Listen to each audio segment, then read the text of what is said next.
So thank you all for coming. We're going to run through a PowerPoint here kind of as we move through the evening. There you go. So first, council, do you guys all have your microphones on? Yeah. Yeah? Yep. Okay. Can you guys hear me okay? Jeez. Perfect. Okay. So this is the agenda that we've got for the night. We've got quite a few topics to go through. Then at the end, we'll have time for community members to ask questions or make comments or that sort of thing. So we're going to start. We just have some rules of conduct. We just ask that everybody be respectful to each other, try not to interrupt each other, let people finish their thoughts. If you can silence your cell phones, that'd be great to minimize interruptions. And if you're going to come up to, if you have something to say, if you can come up to the microphones, because we are streaming this on YouTube, and the people on YouTube can't hear unless all the speakers are using the microphones. So we've got two up here. So just try to remember that if you have any comments, make sure you're coming up to the microphone. And I believe some of the council members wanted to say some opening words, so I'll hand it over to you guys.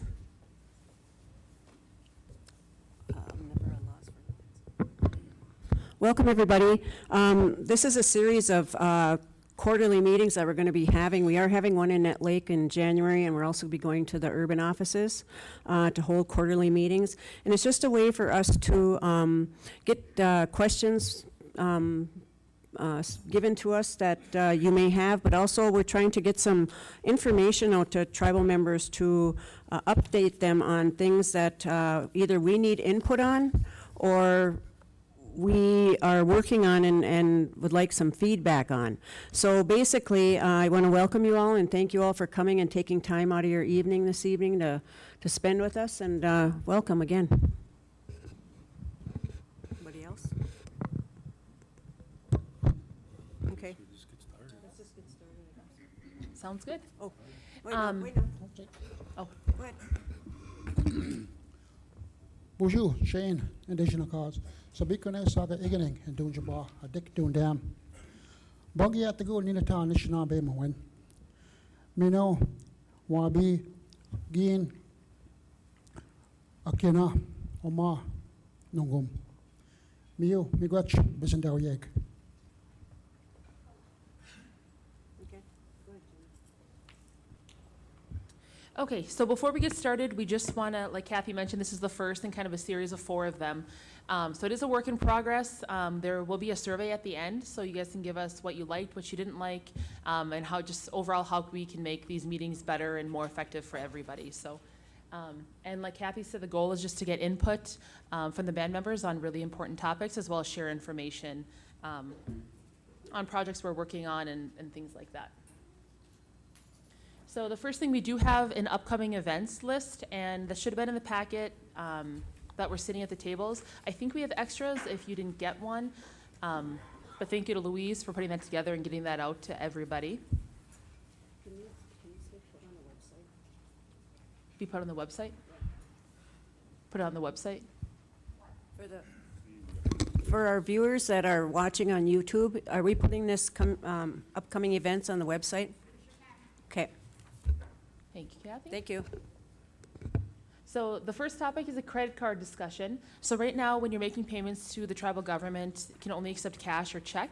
And so the question was, do we want to start offering credit card as a form of payment to the band members? So say you're going up to renew your tabs, and instead of paying cash or check, you want to just use your debit or your credit card. So before, there are costs associated with that. So before we moved forward with it, we wanted to check with the band members and see if anybody had any thoughts, if that's something that they would utilize, or if we should not offer it at this point and just stick with cash and check. You guys can go to the microphone. Go ahead. Oh, that's not on. Can you say your name, please? Ma'am?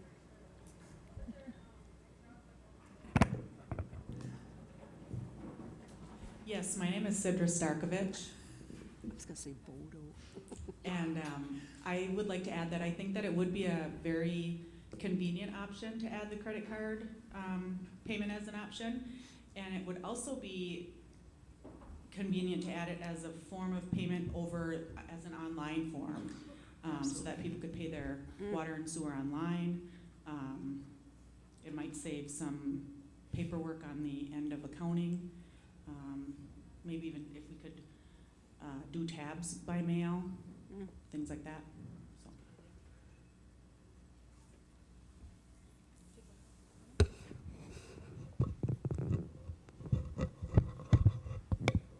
I think definitely that debit cards and credit cards should be available as a form of payment. And I know that like using a tablet, you can get one of those things that scan the card, really easy to use. So that's maybe something that we could look into using in the future. Your name, please? Oh, I'm Sarah Day. Thanks, Sarah. Any other thoughts? I just have a comment. What we're trying to do is we're trying to make it easier for tribal members to make payments or be similar to how things are on the, with technology. And the more easier we can make it and more adaptable, I mean, it saves writing a check, mailing it in, or coming to the office and handing in that cash. A lot of people don't like to carry cash anymore, they just carry cards. So the more we can make it more accessible and easier, and thank you for the tablet also, is just a way that society is going. And we don't want to be dragging behind in society with regards to technology. So that's why we're bringing it up for the band membership, to see if they'd like to utilize that as a benefit to them and save on gas and whatever it may be. So thank you for your comments. Anything else? Anything else? Go ahead. Maybe as we could do a trial period even if that would work, just to try it for through the end of the year and just see how that does come through, and then at our next community meeting, allow our band membership to that's a really viable option, and it's better for them to utilize it through a credit card or whatever. So I don't know, but would that be a good idea to do a trial period with it once, or see how it goes? That's something to think about. Thanks, Dave. Say something. Okay. Come on up, Jerome. I don't know if that one's turned on. Sidra, is that one turned on? Thanks, Sidra.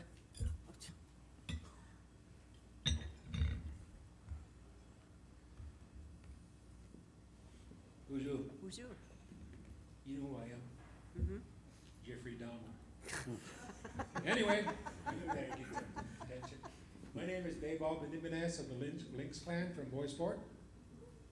And talking through these credit cards, I think that's a good thing because we got to stay with society. We're all lagging behind all the time. But I got you to understand that not everybody deals Right. with those.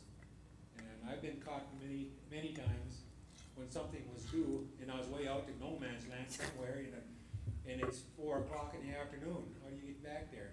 And then, as luck would have it, there's always a holiday on Monday.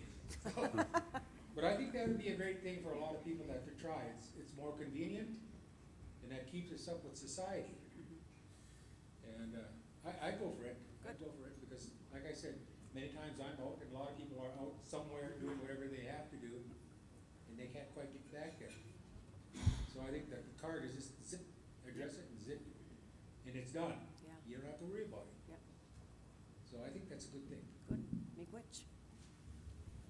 Well, I was just going to add that, as we start to implement this program, one option too that we should look at is how sometimes you can set up your account where it's just automatically taken out of your credit card. I know I have that type of plan with my phone. So I don't even have to bother calling in to get my phone renewed. That they just automatically take it off my credit card. Okay. Hi, I have a question. Tara Gizek. I'd like to know if our fees are gonna go up to compensate what it's gonna cost you to implement that program? Just wondering. Yeah, so Kim had said that the fee, and I don't know what that percentage would be charged probably to the person paying. So that's a good question, Tara. I know, just getting back to what Shane is talking about, I know that AT&T does that currently. I know that's an option that they offer for people that with AT&T phone service or whatever, where that'll just automatically be deducted out of your credit card, whatever credit card you may have, and then when your credit card company sends you a bill, then you just pay that bill. So I know that AT&T already does that automatically. So that's up to the person with AT that's dealing with AT&T can have that done. So I know they can do that. So that's something that can maybe be explored too. Sidra Starkovich again. I'd like to make the suggestion that, to follow up on what Tara said, that in the event that the customer does have to absorb the convenient or the charge that has to go along with the using the credit card, that it be the customer who's using the credit card, that not all customers end up absorbing, service charges go up. So not everybody's fees. So if you do choose to use cash or check still, you don't have a service charge. But if you do decide to use the convenience of a debit or credit card, that you then have a small service charge, to cover the fee. Good. Okay. All right. Thank you, everybody. So next is information about the Everbridge program. So what this is, it's a communication tool for the community. So it can call, send a text, send an email. Currently, we're using it for Head Start parents, employees, and elders will be, I believe next. I don't know if that's active right now.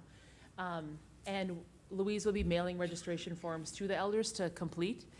And then we're hoping next year is the goal that we can open it up to all community members. So like say there's a closure or there's an emergency of some sort, this program will send out to the designated people whatever the emergency is. So like if Head Start is closed, it'll send out a text to those parents saying Head Start is closed. So this used to be a different program, so this is just kind of more informative, letting everybody know that this is the program that we're migrating to and kind of the plan to roll it out.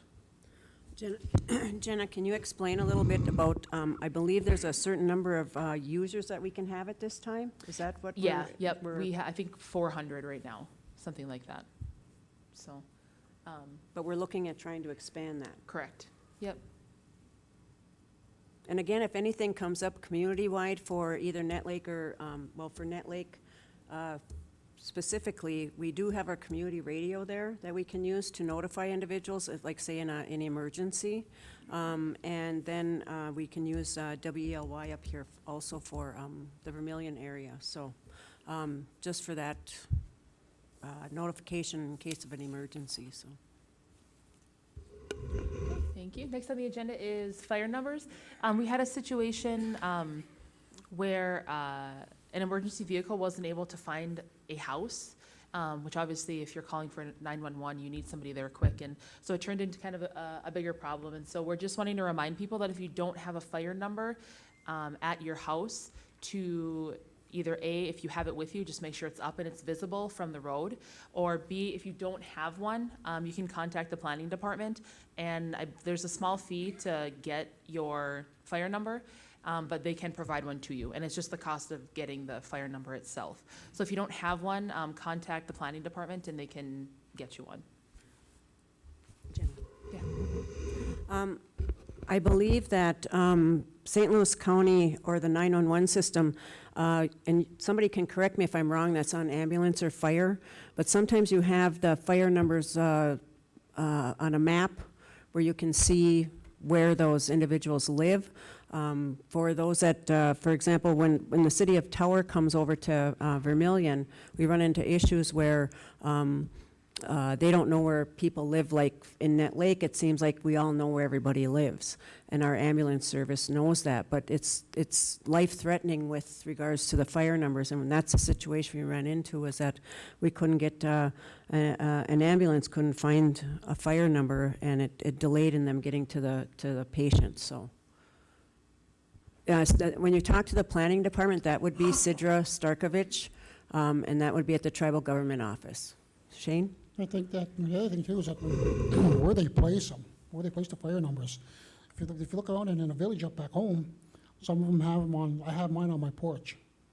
Some have them on, right on the wall by the door, you know, and sometimes when they try to place them out by the road, they get plowed over. Oh. You know, and I think we need to move them back more so that people, the ambulance or the fire service will be able to see them and they won't be plowed over. I know that happened to a band member on this side. She was messaging me about it and let me know what happened.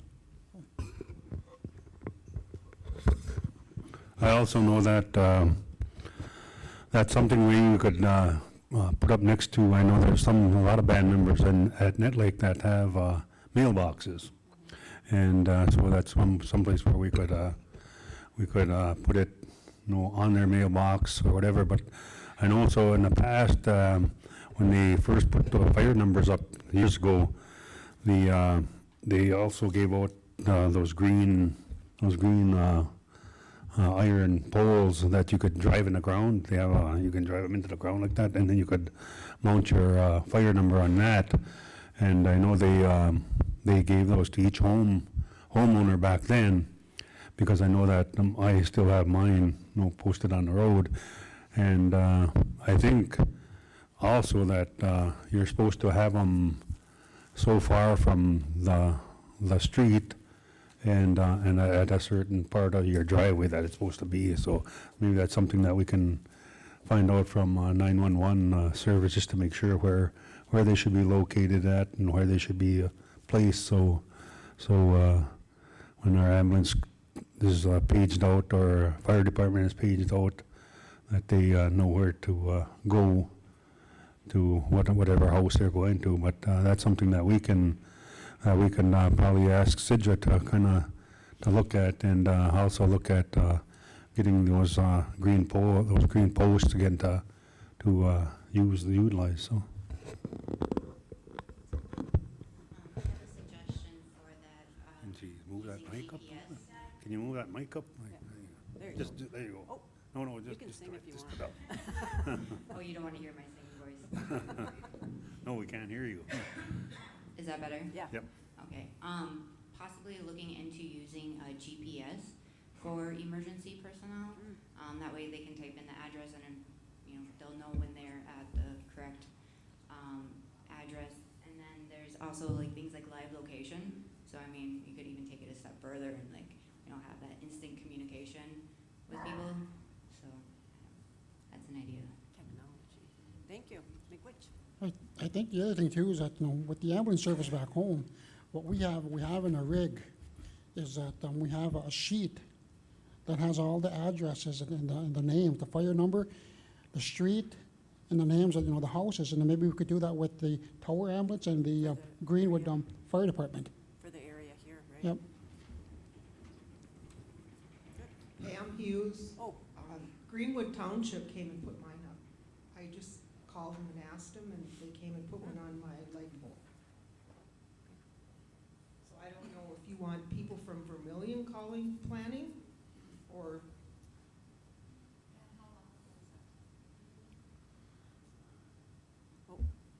Lower it, Ray. Oh. Lower it, Ray. Can you hear me? Oh, yeah. It seems like, you know, what you're talking about is a very important Yes. issue. You know, the emergency departments need to know where residents are within, you know, where they can find people. And I know, you know, we used to have the fire chief or the safety officer, whatever. I understand that's vacant now. Is that right? Mike Our emergency preparedness position, Mike Connor is, he moved on to a new position, so it is So it's vacant right now, yes. Okay, so, but then, to me, what you're talking about is an assignment for your safety officer or the fire chief. And I know how we used to do it was, they would communicate with the fire chiefs from the various communities and make sure that they coordinated and had all the numbers. So all the firemen would, or emergency people would have that information. Okay. So I think rather than, I think you need to turn that over to your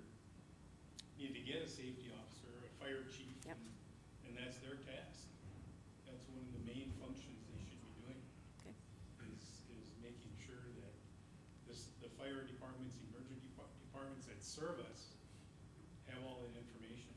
Good. So, Good. Miigwech. but the GPS idea is a good idea. I Yeah. think everybody, all the emergency departments have a GPS, so they should, I'm sure they'll be able to find the locale they're looking for, but, just my suggestion. Thank you, Ray. Good. Good comments. Yeah, okay. All right.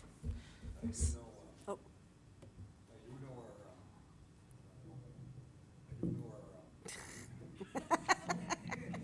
our leasing.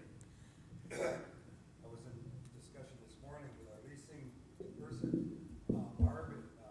Some of our maps are labeled wrong.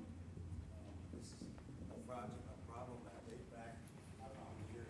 Because we have maps that say a certain number and maps that say another number. So what I think we need to do is get with our leasing department and our planning department and our emergency preparedness, and to fix this problem, because it is a problem. And it should be uniform across the reservation. So all these signs are on the same spot, instead of like putting it on my house or putting it on my chimney or in a pole in a yard. We should work together to make this uniform so people can start seeing know where they're at. good. Good conversation. Okay, Barb.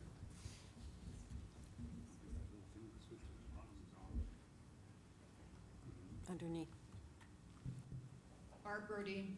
The other thing is, on Vermilion and Indian Point, for the houses that are on the lake shore, I believe they also need to have a fire number placed, on their docks or somewhere on the lakeside. Lake access. In case they, have to come by boat. Oh, Miigwech.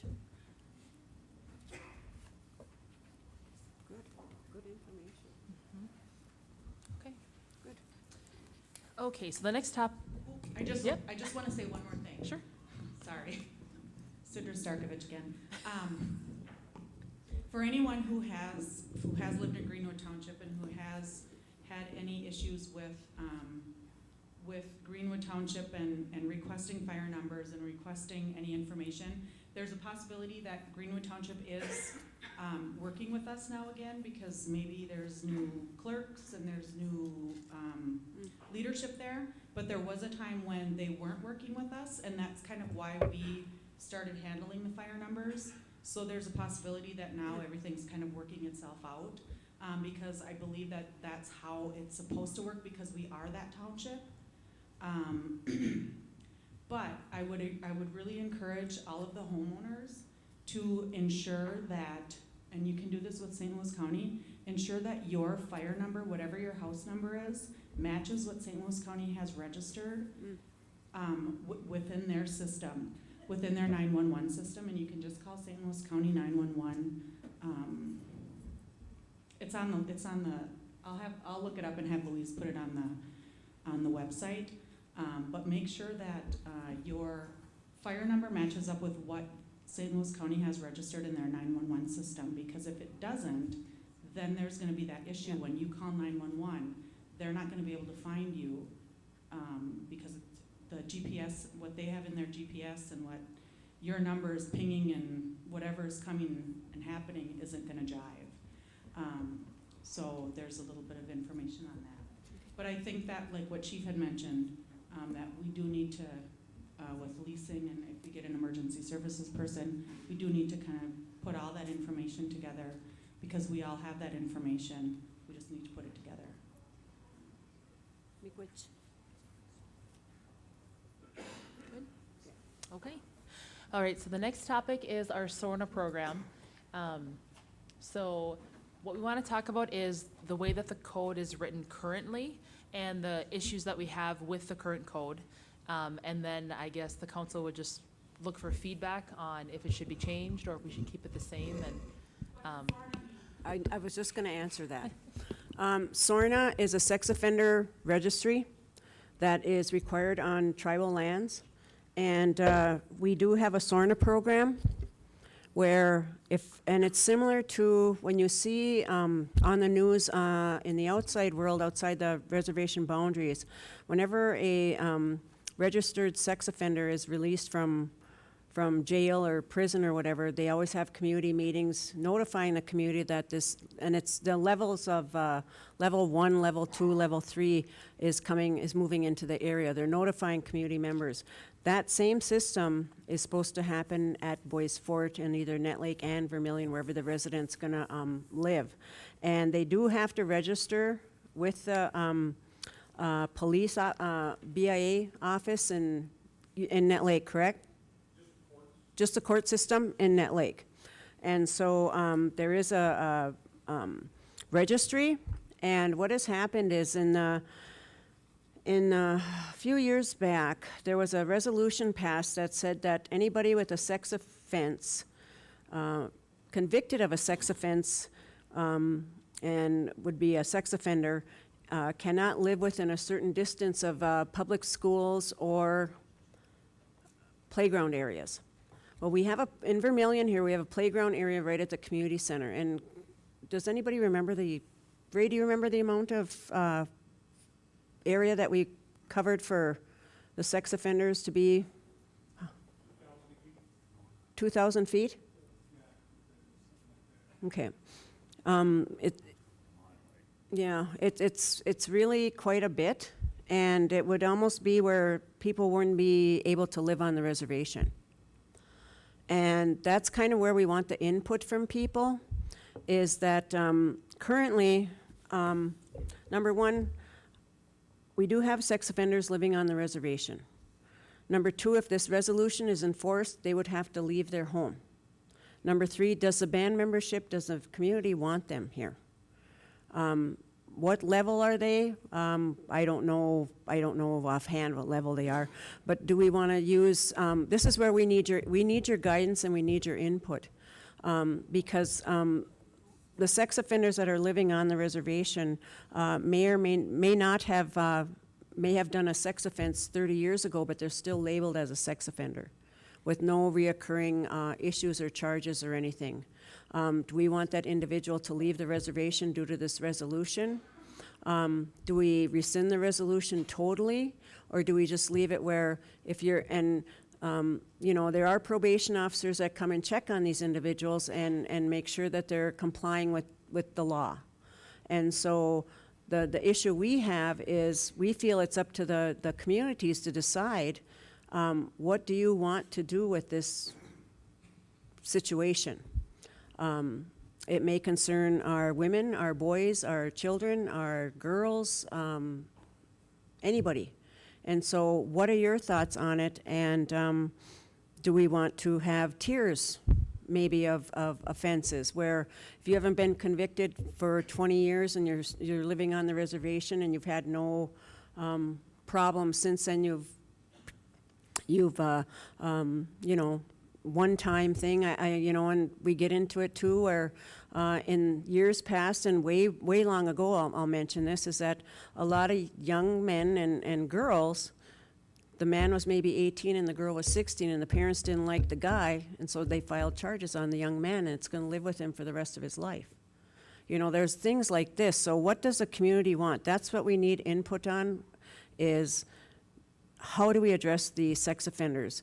The other one we have an issue with, and it's really hard to deal with here at Fortune Bay, is because we do have sex offenders that we aren't even aware of probably coming into the casino and into the resort, because we don't know on the state side about that.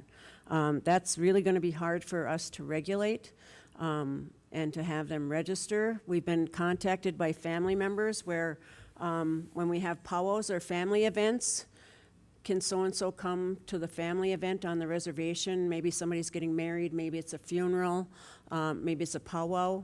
Is it okay for them to come? And some people don't like that. So we need input from the people in the community on what they would like to see.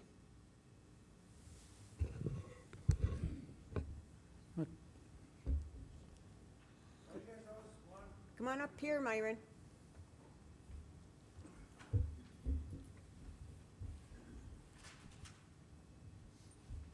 Why do you guys always want our input on this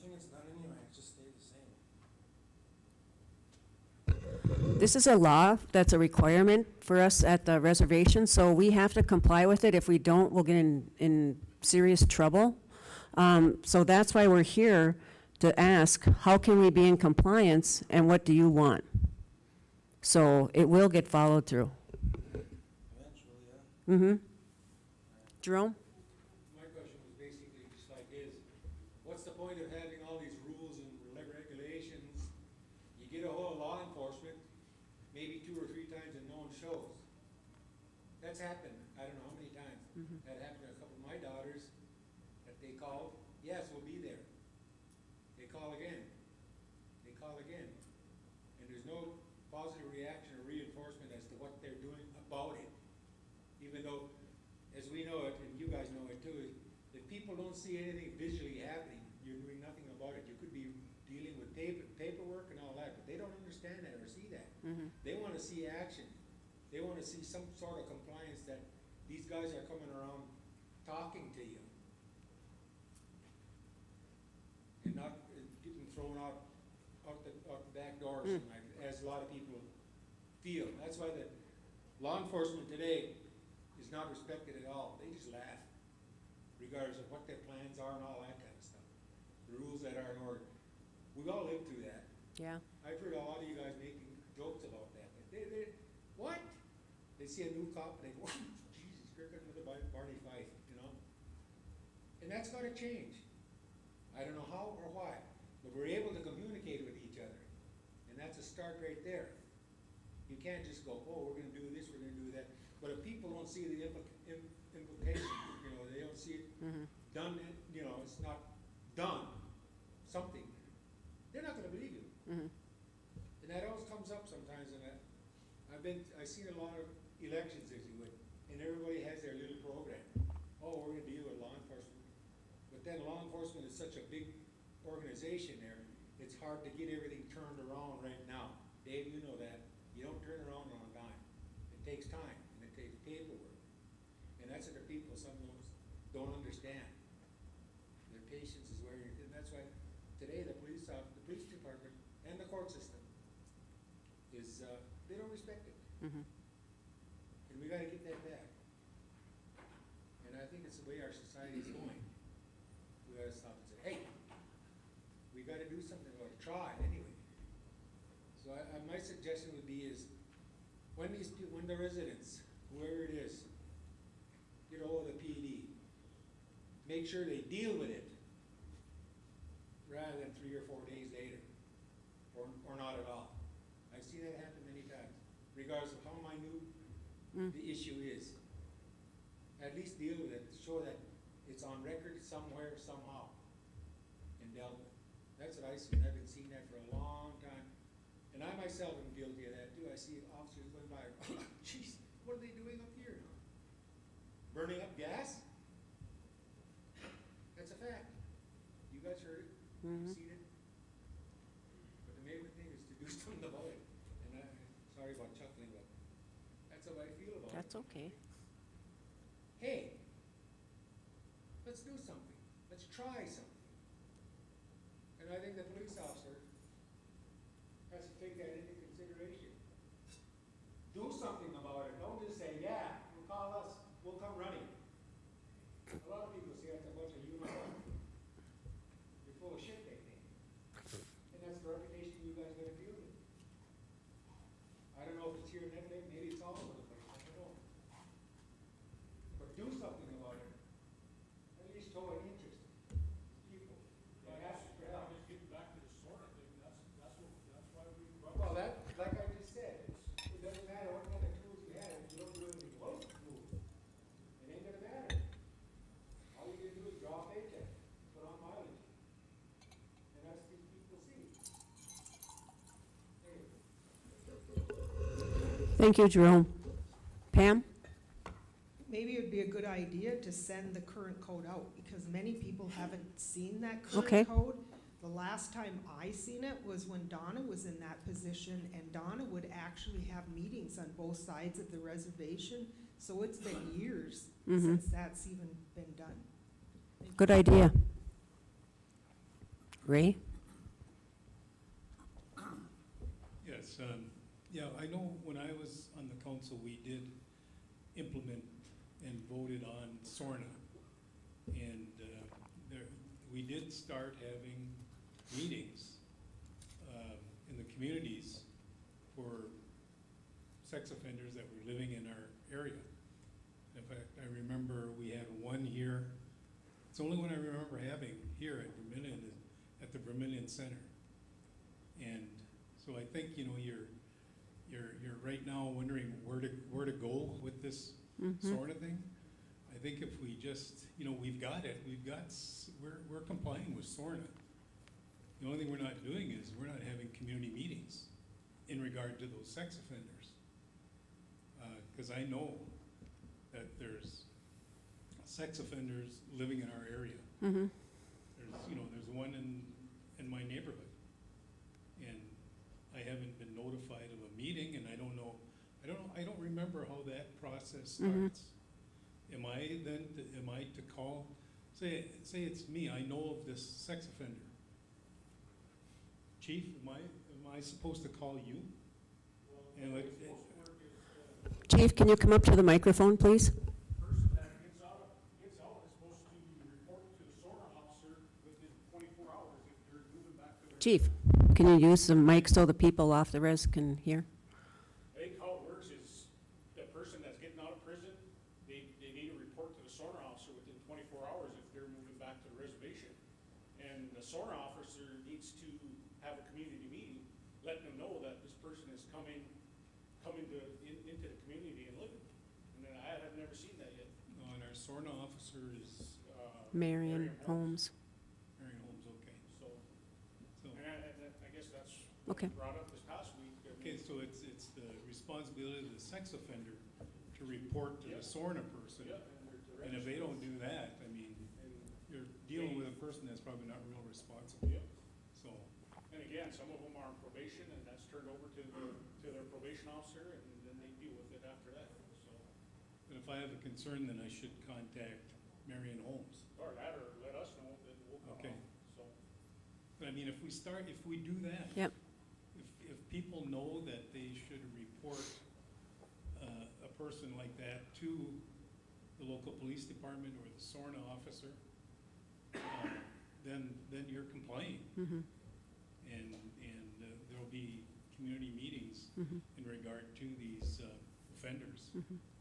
So, I don't know, we're there. I think it should be, we just need to make sure the process is implemented. And I believe the SORNA website is a public website where you can access to see who's registered and who hasn't. Most people don't know that. No. You know, they just need to know something simple. If you know if there's a sex offender living in your community, because everybody, you know, people are, in our small community, you know. And it has to be convicted sex offender. Yeah. So, that needs to be, people need to know there's a place to go to report it. Thank you. Thank you. Thank you. I think that one thing is that when we have the state consultation with the state of Minnesota, is that we could bring this up. Maybe we should also look at a meeting with the St. Louis County and see if we can make it a requirement for if their sex offenders are going to be coming to the casino, that they notify our SORNA officer and our police officers that they got a sex offender coming onto the reservation to come to the casino to gamble. You know, the band members placed us in office to get things done. That's what we need to do. We need to take action. We need to get things done. We can't just sit around and not do anything. It's not accomplishing nothing. We're here to serve you guys, the band members. Barb? One area that I think is being missed is sex offenders working within the reservation. There was just a case that was out on Facebook of a person, I believe that he was working at the Nett School. But I also know for a fact that there are sex offenders working right here at Fortune Bay. So I think there's something that needs to be done about that too, because they are coming into contact with our kids. Thank you, Barb. Sarah? I'm curious as to,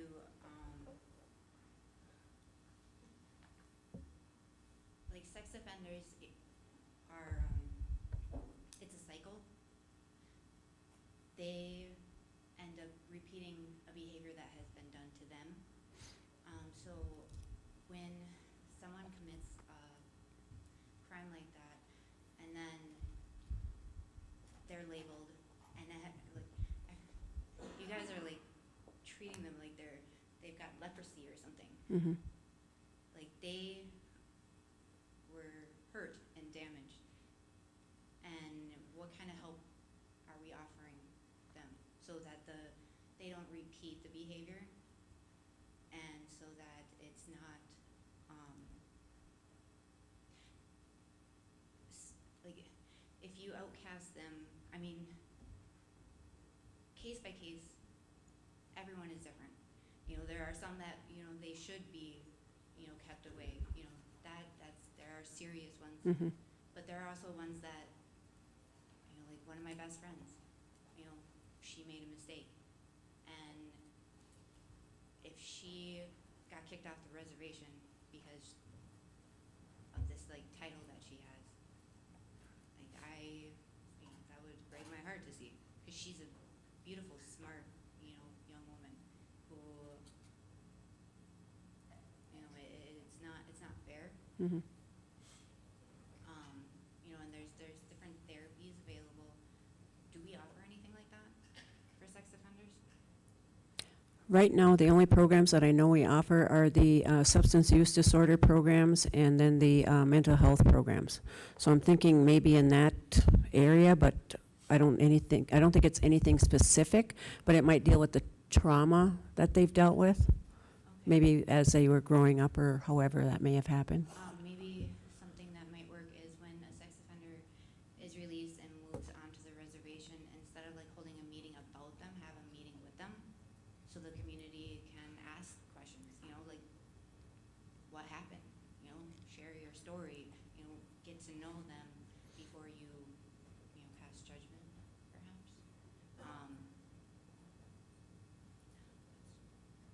Okay. Thank you, Sarah.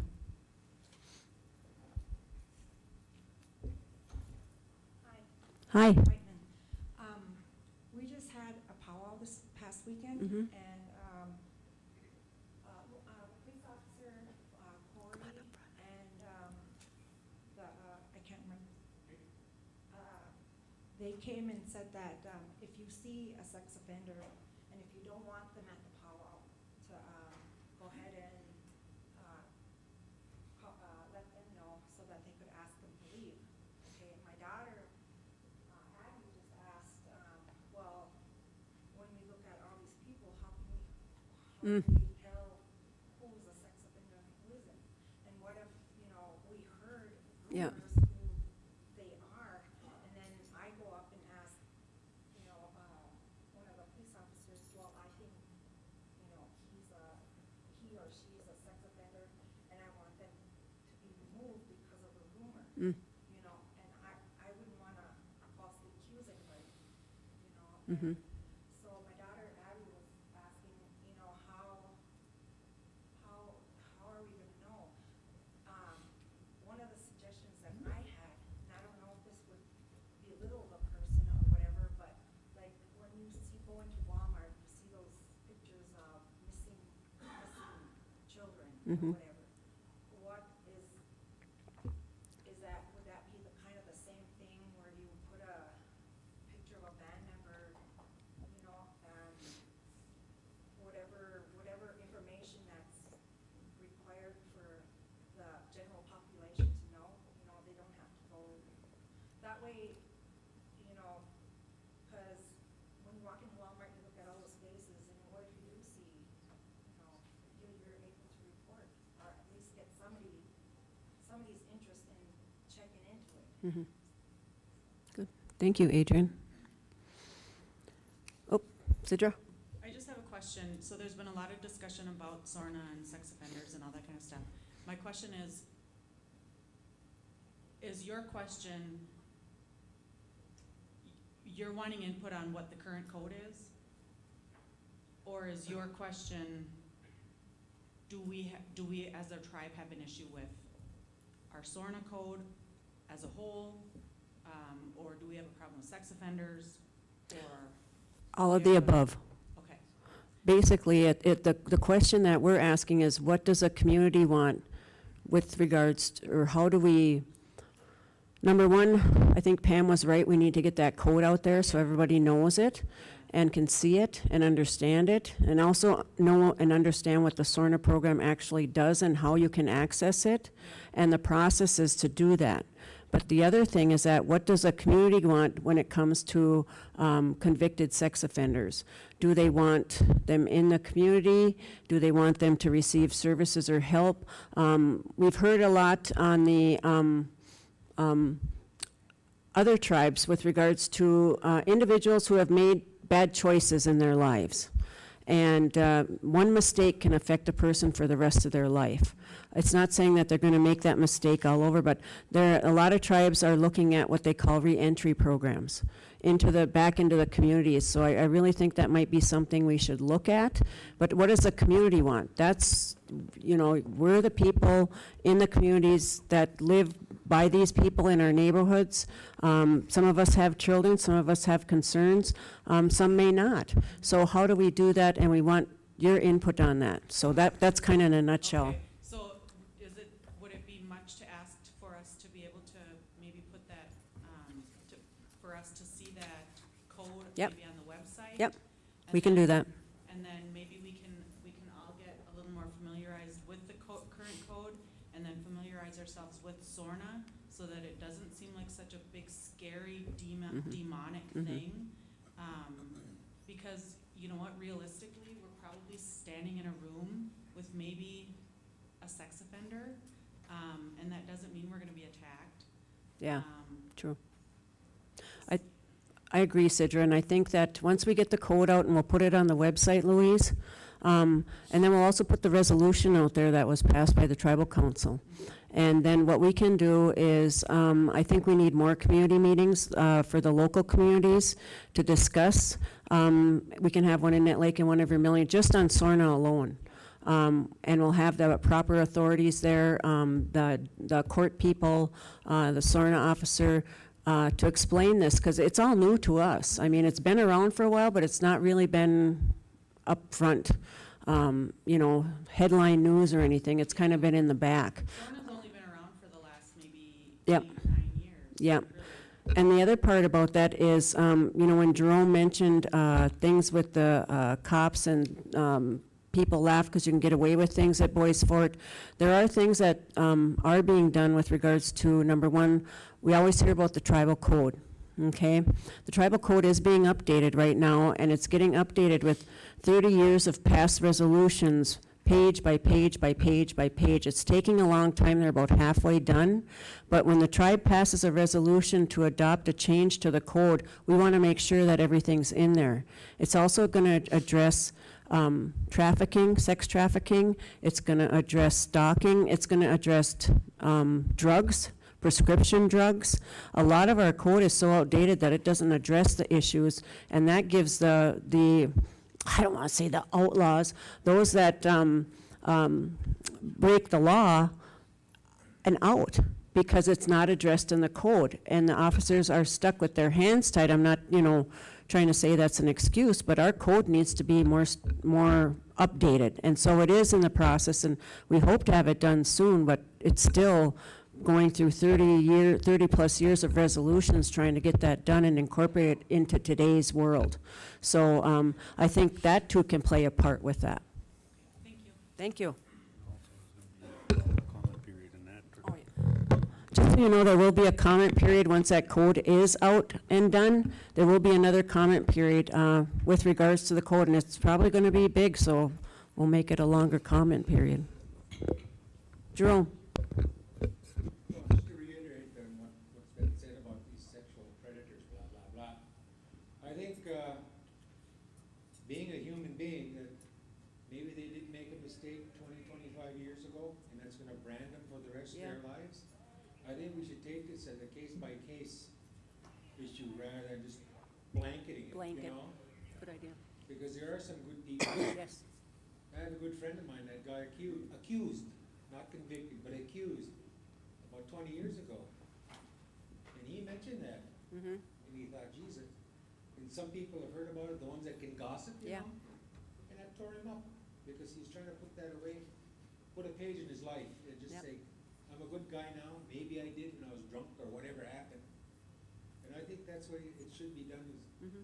And I'm sure they do at some point in time, take it on a case-by-case basis. Is this person trying to really improve his or herself, you know? Mhm. So what, they made a mistake. Shit, I was a big drunk back in the 80s. You know, we all were. But that don't mean we are today. Yeah, true. So we can change, as long as Yep. we're booted in the rear end once in a while and say, hey, this is unacceptable, we gotta change. My comment, thank you. Good. Miigwech. Good comments. I think I heard some good stuff. One of the issues is, I was just talking with Dave about, is that we might have sex offenders in our group. We might. Okay, let's just say it that way. We do not have sex offenders that have committed it more than once that we currently know of. I mean, I'm with Jerome there. I see people commit things or do things wrong in their lives. I'm always for second chances. I believe we're people that are forgiving people, that we should allow people a chance to live and to show their true self, you know. And if we allow them to live and to show their true selves, they might become a person that will do more for us than anybody else. You know, I believe in second chances.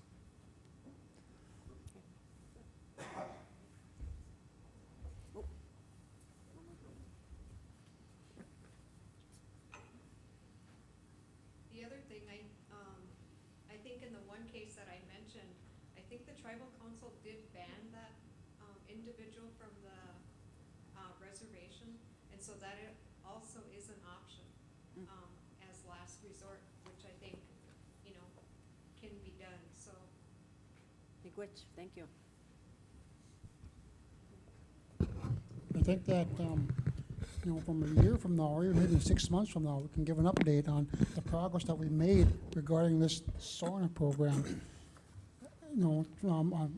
With the reservation, with the county, with the state of Minnesota. To show our band members that, hey, yeah, we are doing something. We are making progress. We're not just sitting back and not doing anything. Maybe that's one thing that we can have Marion come forward and give a presentation on what she has to do. But again, as Chief of Police Burdick said, that once the person is released from an institution or whatever they may have been serving time for a sex crime, that they have to, wherever they go, they have to report. And you've seen it, probably watching TV where the newscast will show a picture of the individual and tell them what type of level he's at and what the address is where he's going to be residing at, and then they let the community know that the meeting is going to take place at a certain time in the evening at a certain place. And but that's one thing that we can probably have Marion come up and do. And getting back to the people that may be sex offender that's working here, I'm not sure when the background check is done on that person, if that comes through on their application when they apply for a job with the reservation and the background is done, what steps are going to be taken to hire that person or whatever. But maybe that's another thing that we should look at in our hiring practices Is that going to be, are they going to be exempt from being hired, or are they going to be able to be hired under certain guidelines or whatever? But I think that's something that has to be looked at too. And then kind of getting back to this young lady sitting in the front here, when she said, I asked about people reforming themselves, and is there programs out there that deal with sex offenders? And that's another thing that we probably could look into, find out if there is programs out there for these individuals that are coming out of these institutions that are sex offenders, if there's sex offender programs out there that may be able to help them or whatever, because we do have programs that help people with addiction, with drugs and alcohol, and we know we have those kind of programs, but that's something that we can have Marion do to check to see if there's programs for rehabilitation for those individuals. So maybe that's one thing that we can maybe have her come forward. I know it's going to be a couple months away, but I know we have our community meeting in January up in Nett Lake, and I know that's too far away to have her do a presentation sometime, but maybe that in the near future we could have her come forward and let us know what she does with that program.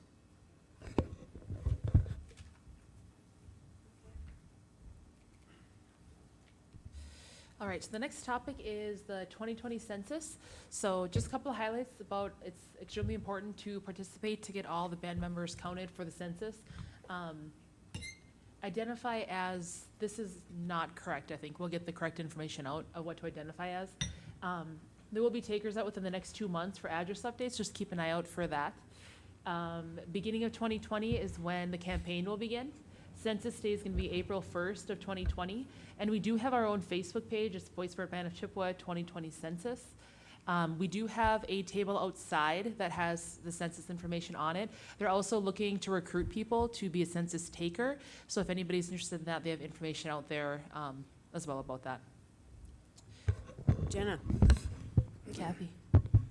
I always have questions, but with regards to the census taker positions, when they're advertising for positions, is it strictly for our communities or is it all communities? Do you know that, Sidra? It is for all communities, but you can, we would really, really, really like to have our own people Do our census. do our own census in our own area. We really, really want people, I mean, I really want someone that looks like me knocking on my door. And I think it would be probably more comfortable for all of us to have people that we know knocking on our door and coming to our door rather than somebody pulling up with a suit and tie on that you don't know and you're not expecting, and or coming from under the bridge with little long toenails and all that kind of stuff. So yes, but you can, there are lots of census jobs to be had, and please apply. There's information out on the table. Sarah Priest is here in the green. She's our regional census guru, so if you have any questions, you can also ask her. Okay? I think that, I worked for the census back in 2010, and we had to go out like in some of the back road towns and all that, and I parked at the house, and I was going up to do my interview, and I could hear barking behind the house. So it's halfway between my car and that house, and two big dogs come running around that corner. I dropped all my papers, and I jumped in my car, and I stayed in my car. So if you have dogs, make sure you lock them up. Another thing with the census workers, I know in 2010, when they did the census in that year, and we have to have people that when they do come to your house to talk to you, to be a people person. Because in 2010, the worker that came to my house, I seen the car pull up, there was lunchtime, and I just happened to be home eating lunch, and Teresa wasn't home at the time, she was at work. And so I went to the door and I answered it, and and there was this lady, she had a computer with her, and anyway, I went outside to greet her on the porch there, and anyway, the first thing that she came out of her mouth said, "Do you live here?" And I said, "Yes, I do." "Who else lives here?" And I said, "Well, who are you?" And then she said she was a census worker. And then she had a little card about the census, and she started demanding, I need to come in, I need to see who lives here, I need to see your social security numbers, I need to see where you do your banking with. And I just told her, I said, hey, hold on a minute. I said, hold on a minute. I said, no, I said, you're not going to come in my house, and I'm not going to tell you who lives here. I said, first of all, I said, you're going to have to leave. And she said, I can come back with law enforcement. Well, I told her, I said, you can come back with law enforcement if you have to. I said, but right now, I said, I'm not going to give you any information about myself or about my family or who lives here. I said, I want you to leave. And she kind of started, her voice changed, and she kept saying that she was going to come back with law enforcement. And finally I just told her, lady, I said, if you don't leave, I said, I'm going to throw you off my porch. And I just told her right out front, and I said, you don't have to get like this. And she said, I'll come back, and I'll be back, she said, and I'll have my officers with me. I said, you do that. I said, you're more than welcome to do that. I said, right at this point, I said, our conversation is done. I said, get in your car and get the hell out of my yard. And so she left. And before she got to her car, she got in there and said, I'll be back. Okay, but again, you got to have people that are going to be sensible to the people. Like we could get our own people to come to the reservation and talk to our own band members, because when you have a person that comes to your house and starts demanding sensitive information, and it's a complete stranger. And the lady did leave a card, and I did call the number, and it was someplace down in Kansas City or something, and they did say that she was a census worker, but the way her attitude, the way she was, wanting really sensitive information, and I wasn't going to, after she got like that, I wasn't going to give no information like that to anyone, to anybody. And Dave's story really segues well, and I wasn't going to say anything else, but now Dave made me say something else. But that really brings up a very, very good point, and the reason that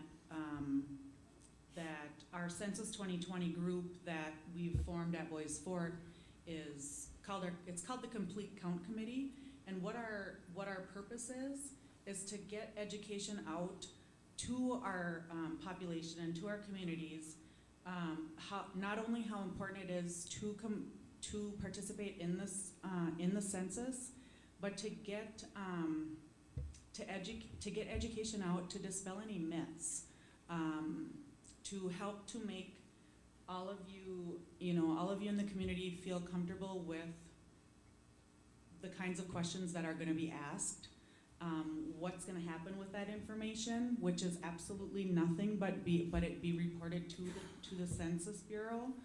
That information isn't going to go to HUD. That information isn't going to go to DHS. That information is only going to be used to be used as information for the U.S. Census Bureau. So there's going to be a lot more information coming out. We're just kind of embarking on our kickoff campaign. We're going to be putting some information on KBFT. Like Jenna said, we've got our Facebook page. We're going to have information in the Bois Forte News with Louise, on the website, all over. We'll have a lot of information. We're going to have goodies and brochures and water bottles and all kinds of, and t-shirts. Everybody loves t-shirts. So we just want to get the word out that all the more reason that we want you to also apply for the census jobs, so that we don't have these horror stories like like Dave had, people demanding information. Sidra, can we also add the radio stations for asking people to apply for the positions and where they can go and utilizing that, because we do need to be counted. Absolutely. Our funding depends on our numbers, and it's really important that we get the accurate numbers, because in Dave's case, I don't think he was counted, or his family. So we know we missed some numbers there, Just so. think of how many other people's houses that lady Well, went to. yeah, I mean, I would have slammed the door in her face and said, Right. go too, but, you know, so we really need our people to stand up and be counted, because it is And- important. We were only in second place as the highest counted state to Wisconsin. So, let's beat Wisconsin this year. Yeah. And become the highest counted state, the highest percentage counted state. We can totally beat them. And let's see, there's one other thing. Oh, and we also are on the cusp, this is really important, and Sarah, please correct me if I'm wrong. We're on the cusp of losing a legislative seat this year. Yeah. Which could be very, very detrimental to us. So all the more reason for us, To be Minnesotans, counted. to get out and be counted. Make sure that we're counted and count everyone, so. Yes. Wage and mileage for census takers are paid $14 an hour and 58 cents a mile. So $14 an hour to be a census taker, and your mileage is paid 58 cents a mile. Any other questions? Census 2020? 2020census.gov/jobs. And Sarah will be around afterwards for any other questions, and you can also email me. Okay? Thank you. Miigwech. Thanks, Good Sidra. job. Thanks, Sarah. Anything else on the census? No. All right. So next is the Code of Ethics. So this is kind of high level, the process, the steps that go through to update the Code of Ethics, which is supposed to be updated annually. So we did have a Code of Ethics committee that went through and reviewed it and suggested changes. We then sent it to legal reviewed it. So right now it's submitted to the public for 30-day public comment, and it'll be there till the 29th. So it's on the website for anybody that wants to review it and submit comments. From there, the comments will be reviewed. Any edits will be made to, if there are any changes, it goes back to legal. Then it's approved by the RTC, and then we would communicate that to the band members, and then theoretically start the process all over as it's annually reviewed. Jenna, for those that don't have access to the website or maybe don't want to read on the computer, we can make paper copies available at the government offices. Louise? Yes. Okay. Okay, thank you. Some people like to doodle their changes on their True. paper copies. Some of us are still into paper, not technology. Okay. All right. I think that, Oh, no, go ahead. Go Chief. ahead. I was going to point out regarding the Code of Ethics, it's not going to be, it's going to be handled by the court. And we do have a resolution in place where the tribal council cannot get involved in any court cases. So that's one of the things is with this new Code of Ethics that's coming out. Okay. So next is just an update on the land buyback program. There we go. So the deadline to mail packets back is October 18th. Once we get kind of further along, then we'll have more updates forthcoming, probably at the next meeting for the community on as far as how much land we got back, and I suppose plans for it, that kind of thing. Questions With the on land buyback program, it doesn't take that long. I sold my land. What I did was filled out that application, marked off what I was going to sell, sent it in.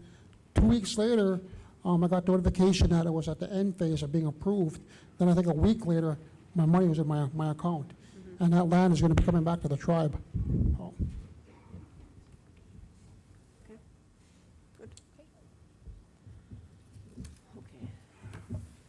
So the next topic is the Nett River Dam project. I'm going to let council take the lead on this one. About, a little while ago, probably maybe spring or maybe even last year, we've been having issues with our dam out at Nett River. And a couple weeks ago, it's easier for us to see the issues rather than be told the issues. So we went out, the whole tribal council went out, along with the DNR staff, director, conservation officers, and then engineer from Wink, I think it was. And we went out to Nett River Dam. Chief went by airboat, which scared the ducks up from the duck hunters, I found out, which we got in trouble for. We won't do it again, because our duck hunters are our guides and trying to earn income. I didn't realize that, but anyway, we needed the boat to get across the river to actually view the dam and the issues we're having. And a lot of people are going to say, well, wasn't that dam worked on before? Yeah, it was. And what happened was anytime you get funding for a project, it always seems like something comes up where you need to cut. Then you need to cut some more. Then you need to cut some more because of unforeseen circumstances that arise. And correct me if I'm wrong, Tara, but the dam project that we had last time, there was an issue with the road going out there. And so some of the funding for the dam itself actually went into getting the road fixed so we could go fix the dam. And so the dam that was put in place was not the dam that was from the original that we wanted it originally. So now our fish ladder, for those of you that don't know, oh my gosh, I want to say between 2008 and 2012 there was an okay from the elders to put a, we did, what is it called, electroshocking or something of the fish in Nett Lake, and there were very few fish. And yeah, and you know, everything plays a part in the ecosystem and in the environment, and fish play a part because when they're swimming around, they move the rice around and move the sediment around and what have you. And so everything plays a part. So we knew we needed to get more fish into the lake. So this fish ladder that was attached to the dam that was done on the last project has failed. And we went out and saw the pictures, and I want to thank the DNR staff for taking us out there and for being adamant about this, because it's really, it's extremely important. We could lose our lake, and we don't want to lose our lake. That's our livelihood. That's our rice, our ducks, everything. And so the fish ladder has failed, and so we need to put a different system in out there. And so, Tara, did you take your stuff? Yeah. Okay. Oh, I'll let Shane take it over. I was gone last week. We had a conference call because this is an urgent situation for us with regards to the lake. So number one, funding. We spoke with, we're going to be speaking with the Army Corps of Engineers. We're going to be speaking with IRRB. We're going to be speaking with the DNR, EPA, whoever we can to get funding to get this item fixed. And we kind of have an idea on the conception of what we're going to do. And it is the original rock arch dam that we're going to put in that should have been put in the first place. And we have estimated costs, but we know we're going to need to get some funding to get this put in. So that's what we've been pursuing.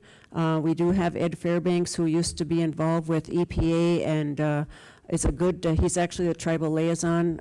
He was a tribal liaison for MnDOT and recently retired, but he's got a lot of resources out there that we can access, and he's willing to work with us, as is IRRB.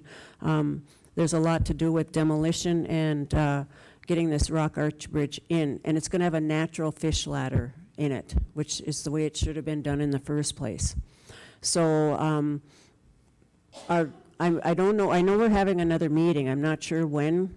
I was actually lost in Minneapolis and had to figure out where I was, so I had to leave the meeting. But we are going to continue meeting on it so we know where we're at and seek that funding that we need to have to fix the dam. Jane, do you want to add something? You know, if you're familiar with the Nett River Dam, when you come down the road, you're on this side. That fish ladder that they're talking about was put in on this side. And it's just not working. It's failing, it's crumbling. And the shoreline is starting to erode.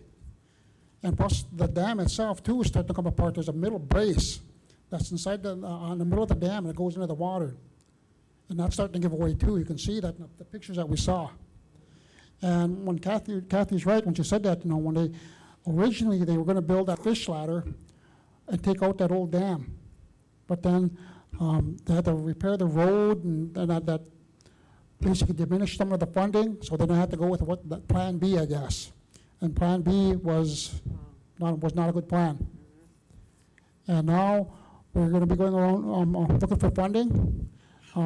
It could be anywhere from about $700,000 to $1 million, maybe, to build this. And what's going to happen is that they're going to build it behind the old dam, and it's going to be basically the fish are supposed to jump up, swim around in a pond, jump up to another one, swim around in the pond, jump up to another one, then jump over into the river. Once we get that fish ladder in place, they're going to take out that old dam and leave just that fish ladder there. And I also asked for us as a council to go and view some of the other fish ladders that they have built throughout the state and say, okay, this is what it looks like. Same philosophy as our river, same depth, and is it working? Is it going to work? How long is it supposed to last? A lot of questions that we have, and we're going to try and do our best to get them answered. Because our lake is important to us, and I would hate to see something happen.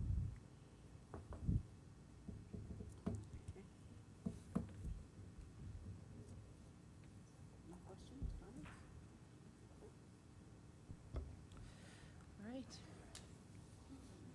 So next, I'm gonna let Chief take the reins on this one. Hemp and medical marijuana discussion. Oh, wait, no, I'm sorry, Marilyn has a question. Bring her the mic. They're gonna bring it to her. They're bringing it, Marilyn. I just want to know if, what will happen after you take the dam out? Are you sure that you need to take it out? That's what I want to know. Because are there going to be more problems if you take it out? Or what are you going to do with it? How are you going to dig it out or what? How are you going to take it out?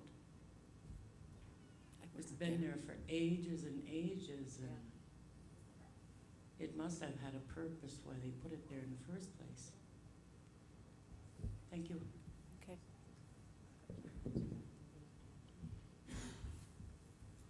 Oh, you're going to take it out? Sorry. I think part of what they were gonna do is, they were gonna dam it off first to stop the water flow. And then they were gonna remove the dam and utilize the existing dam to build the new dam. Not all of the dam, but part of it to build the new dam, with rocks. The concrete? And then it'll be like a natural flow, more like a natural flow than the actual having to lift and unplug the water. It'll have overflow and everything, and it'll have a big tube that you can control the water in and out. It'll be a dam, but it'll be more of a natural type of a dam than what is there currently. You know, the one, it is falling down, it is eroding, and it'll eventually give out. I think the other thing too is that we're going to be calling in a special contractor to demolish the old dam. They're going to be calling in a special contractor and then bid it out for price, of course, or bid it out for cost, whatever, and go that route, because we were thinking of having our own public works do it, but they said no, they wouldn't be able to do it. They would need a special crew to do that. I've been watching the History Channel, and that's what they did thousands of years ago in Egypt. They used sand and rocks, and they got water to the Nile River, and that's what they did. They didn't use wood. limestone and all kinds of rocks. Thank you. Thank you.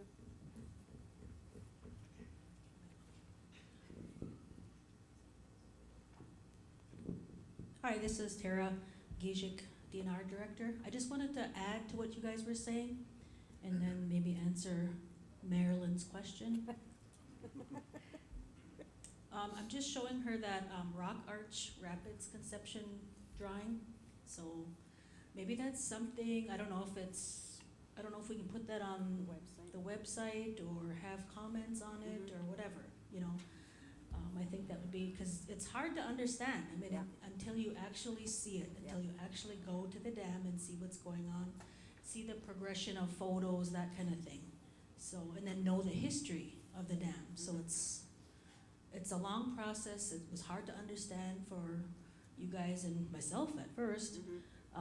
But I just wanted to add to the notes that you talked about for the meetings that we had.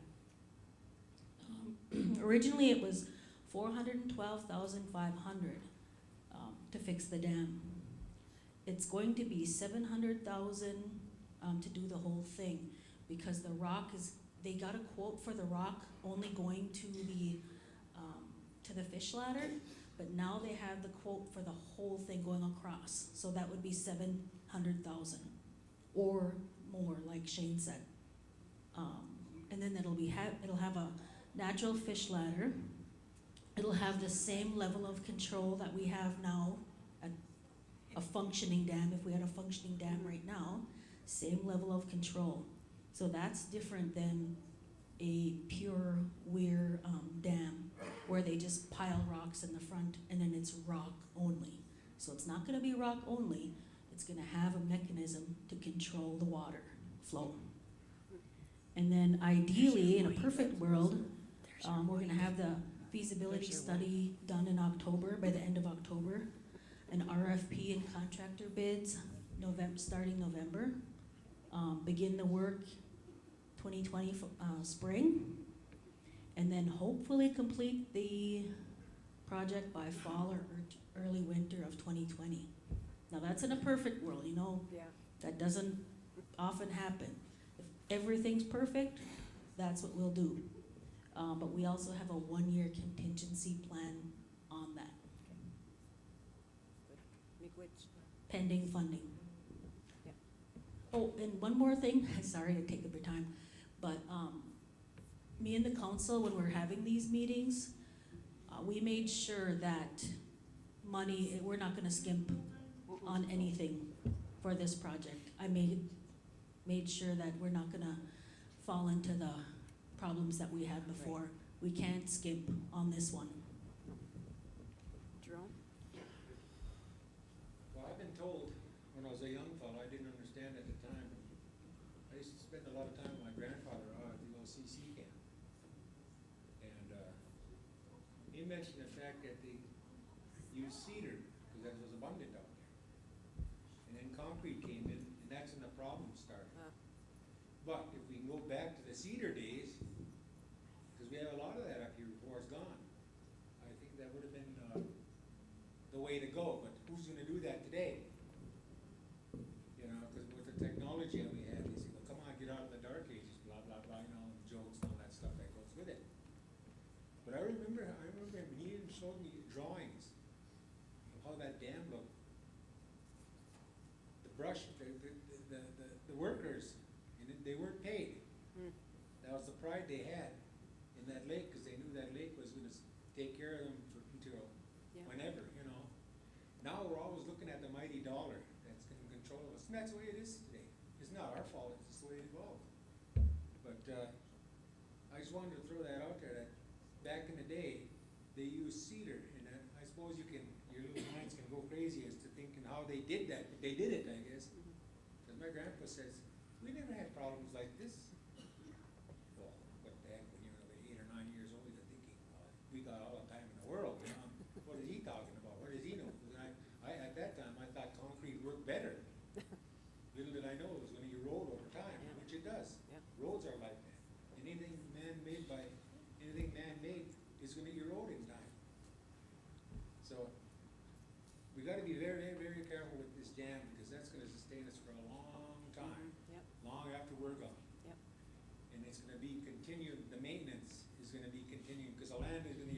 not gonna stay still. Yeah. It's gonna move, it's gonna move, it's gonna move. If we're lucky, maybe 5 years. I doubt it though, because there's gonna be more, something's gonna happen. You can't put your finger in a plug all the time. That's just the way it is. I just thought I'd throw that out there.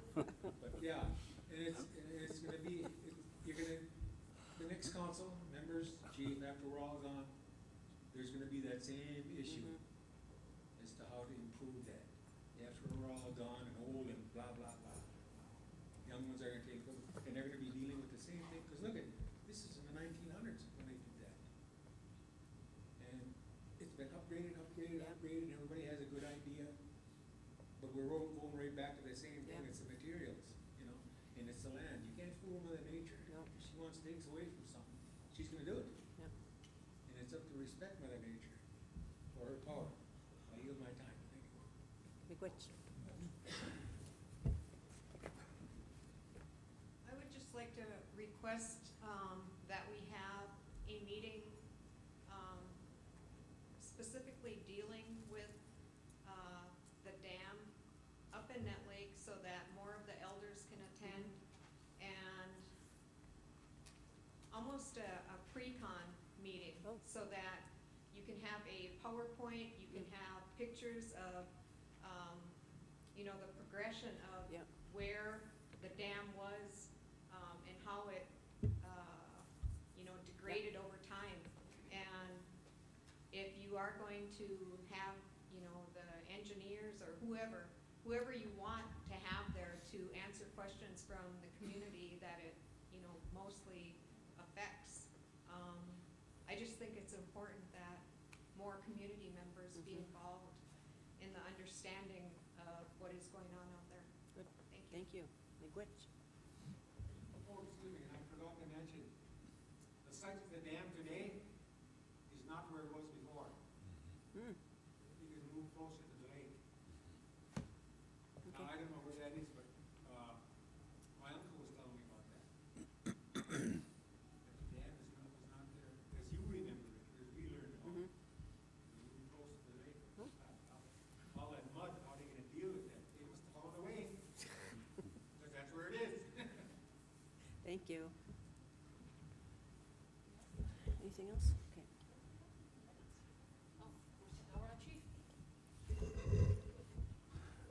This one will be quick and easy. What we're looking for is input and discussion into thinking about growing hemp. And I'm talking hemp for oils, for construction material and stuff like that, not the kind you can smoke. We are talking about medical marijuana, but that's on that's a different level. You know, we're talking about two different things here, and what we'd like is community input into it, where, you know, we realize we got a long ways to go besides the community, then we got the legal, with the states, with the feds, with the, you know, where we're gonna find the money, the funding for it. I truly believe, though, that this is the direction the country's going in, and I think, you know, it's for us to get in front of it, and to, you know, instead of trying to be behind everybody else saying, "Oh, hey, let's do that too." By then, it's too late. Everybody's into it. So I think it's one time we should really start really seriously looking at it this year and looking to the future with this. Any kind of comments and stuff would be greatly appreciated. I think that, you know, with this, you know, this is a great opportunity for us, you know, to create jobs. You know, one thing we're gonna have to, once we do start to, if we do really wanna do this, it's okay, we're gonna do, basically we're gonna be the supplier, we need to be able to sell to somebody. And who, then we gotta look at the legal aspect of it, because if our driver is transporting this stuff and they go across to another state that's where it's illegal, they can get in legal trouble. So we're still looking at this, you know, and looking at all the problems that are gonna come with it. You know, on the flip side, you know, it's a market that basically we should tap into, because we'll be one of the few ones that will be there. There's already one over in White Earth, I do believe. And I think that, with what Chief just said, let's try to be the first ones, or one of the first ones that are doing this, rather than the last ones trying to do it. And I think that, that's a good point. I think that as far as hemp goes, there's so many things that can be gleaned from hemp. I think that we would be remiss. We've got a lot of acreage that we can utilize. We've got rich soil that we can use to grow. We wouldn't be really blazing much of a trail. I mean, we would be in the forefront of it because there's not many people that are in the state of Minnesota that are growing it. However, we know that it can be legalized and that tribes can do it because White Earth is doing it. So we know that we can jump through those hoops and that it can be, done. So I think that it would be a fantastic economic development project for us to undertake. When we think of things in terms of what we breathe every day, 1 acre of hemp can grow or gives off 4 times the amount than 1 acre of trees and oxygen. But that's a pretty good turnaround there. The other thing is it can be utilized for so many things. The oils, lumber, medicine. There's so much to it. It's just we got to start thinking ahead. The other thing too is that, with the, how much money do we want to sink into the business before we say, okay, we're not making a profit as we thought we were going to? Then say, okay, when do we want to cut it and say it's done? Rather than pour millions into it that we're never going to get back. Learn from the past.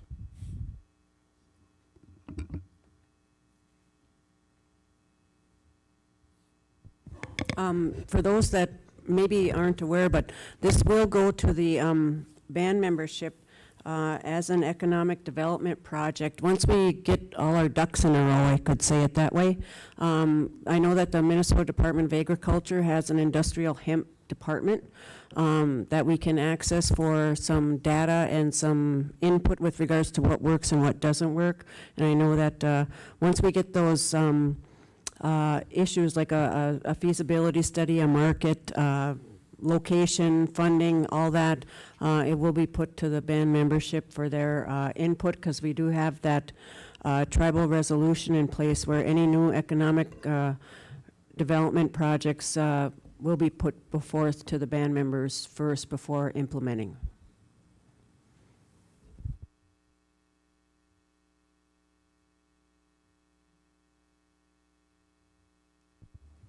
So next is a discussion on blood quantum. Trav, you want to take that one?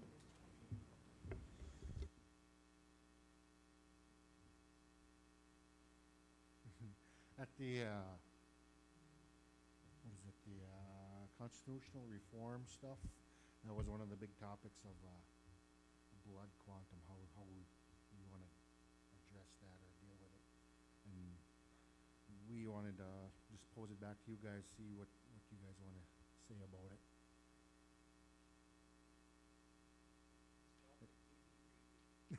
There you go. Thank you, Jerome, for that comment.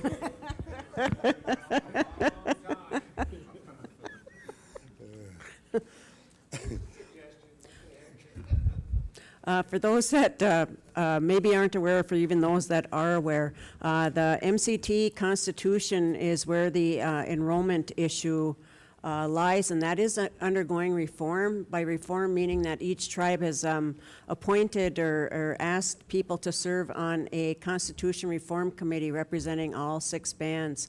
I was at White Earth this morning, and I had a opportunity to hear Red Lake tribal members say that they are now on year 6 of their constitution, and they do now have a draft form done. But it took 5 years of meeting with tribal members to get that constitution into draft form. The constitutions were drafted by not Native people, the MCT Constitution, and we didn't put blood quantum on us. The federal government put blood quantum on us and decided that we're going to be degrees of blood, Native blood, and it's almost like that shouldn't happen, and we know there's errors in blood quantums and whatever, but it is becoming an issue, and you know, one thing that, and Shane mentioned it earlier, we're here to represent you, and so we need to hear from you what you feel about the blood quantum issue. There were two instances that were passed by the TEC where one we can include Canadian blood, and the other one was we can include all Ojibwe blood or Chippewa blood. Right now that's on hold until the Constitution is done. Because what happens with that Constitution reform is that committee may recommend that, well, the committee feels that, number one, maybe we should have natives rewrite the Constitution. Maybe, it all depends what the committees come up with and the education and everything, but maybe leave it up to the tribes to determine their own blood quantum. For example, Bois Forte, we can determine who's going to be our member. Fond du Lac can determine who they want to have as their members. So that's why that blood quantum issue has been put on hold, is because with Constitution reform, it may be changed anyway with how that's done or why it's done, or it may not. We don't know. So I think that's a good idea that Trav brought forward with regards to the blood quantum, is what are the thoughts out there? We know that if you go on the Wilder Institute, they did a study, and we don't have many full bloods anymore. And I know that as the Shakopee tribe has gone with lineal descent, because they know that, number one, there's going to be some intermarriages there, and eventually they will non-exist. So with that Wilder Institute study, that projection, there were 3 different scenarios that were given with each of the 6 bands on where we would be in, I can't remember how many years. An example was well, we have 3,500 tribal members right now. It was lowering it to 1/8. It was including all Ojibwe blood, and I can't remember what the other one was. But it's really important, because we want to continue to exist. We know who we are. We're Anishinaabe, and so it's a huge issue. We need to hear from the people what they'd like. Then also, getting back to, back in the late 90s, this was a big discussion back then.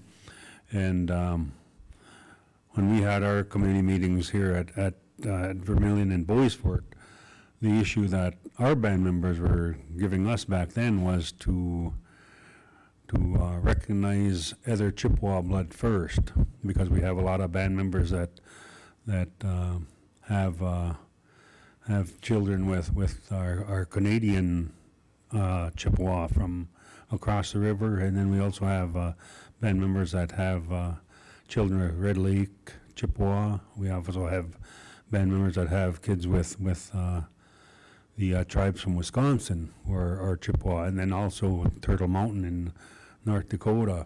And so that was the direction that was given to us back then, was to recognize other Chippewa blood first, and then after look at recognizing blood from any of the 500 and I think it's 563 tribes across the United States, where we also have band members that have blood from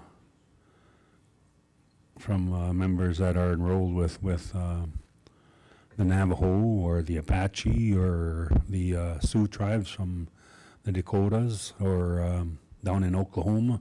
But we have band members that have children that are that are from another blood, and so that was the direction that we got back then, was to recognize other Chippewa blood first, and then the next step to recognize any federally recognized tribe. And so that was the direction we got back then, and so we're kind of leaning towards that yet, to recognize other Chippewa blood first, and then go from there. So that way, that would increase the band members that are just shy of being enrolled, because there's a lot of band members that already have that blood in them already, and so that's where the direction that we want to make sure we continue. And if there's any suggestions that you would like to continue to see us do, or new direction that you want us to go, and give us that input so we can explore that and look at that, and see what kind of direction that you want us to proceed in. So again, that's a big issue, because that's going to affect a lot of our little ones, like these young kids, these young people that are sitting up in front of us here, that that's going to affect them, and the children that that they're going to have someday. And so we don't want to get lost where we have people that should be eligible for enrollment but can't be enrolled because of the current blood quantum that's sitting in front of us now. So if we can get that changed, and so we can get those band members that are eligible for enrollment to be enrolled. So again, that's something to think about, and again, if there's anything that any directions that you'd like to see us go, don't be afraid to hesitate to put that down and give us that direction. So that's something that we can look forward to in the future. I think one of the problems is that, the MCT, I know they mean well, but the bureaucracy behind it is what's hindering or even stopping the blood quantum issue. I've said it before, and I'll say it again. The power needs to come back to Bois Forte, to each individual reservation. Each individual reservation should be able to determine their own blood quantum because of their sovereignty. The power belongs to Bois Forte, because what the other bands may want to do may not be what we want to do, or maybe may not be in our best interest. And if it's left up with the MCT, my prediction is this: we're going to be talking about blood quantum 10 years from now. Still talking about the same old thing. Yeah, like Shane said, this is something that we've been talking since the 90s, and look at that, that's 30 years ago, and we're still talking about changing the blood quantum, and it's still not changed. So it's still 1/4. You got to have 1/4 or more to be enrolled, and if you don't have that 1/4, then you don't get enrolled. But again, we have so many band members that have children with other Chippewa tribes that are within from Red Lake, Canadian, the Wisconsin bands. We have a lot of band members that are eligible for that enrollment, but we just can't do it because it's not in the Constitution. So that's something that, like I said, we want to look at Bois Forte, and I know Gloria has this question, so I'll turn it over to Gloria. Go ahead, Gloria. Gloria Love. My question is, you're talking about the blood quantum, but that was changed in when, 1964 or 65? 61. 61. 61. Okay, because I have family members who were born in 1961, and their brother was born in 1962. Yep. And one is enrolled and one is not. Yep. It has torn families apart. Some can go hunting and racing, some cannot, and they come from the same family. Same parents. So was that you talk about blood quantum, it's not the blood quantum. it was the people in charge at that time, and it was the MCT. Yep. And I wasn't on the council back then, so, but anyway, no, she's right, you know, that was something that TEC back then, did, and in I want to say 1993 to 1996, there was 3 years that we allowed band members to be able to be enrolled. It was called the erroneous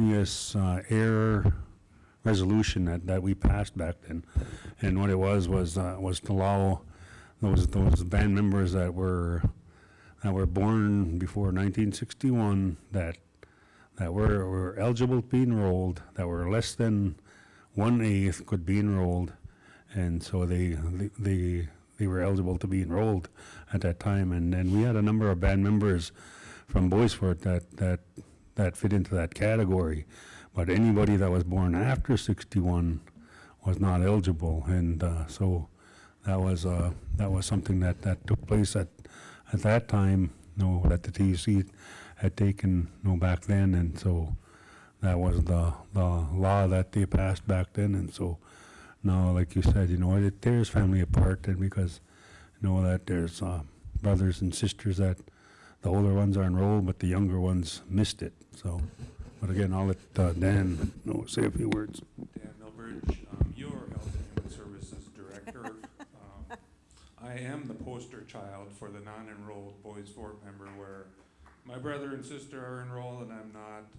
I even applied for a special racing permit and I got denied. I'm going to chew on some people here about that, but from a bigger standpoint, as other tribes across the country get more aggressive with opening the door to band membership, they are going to be eating the federal pie, your federal pie of funding.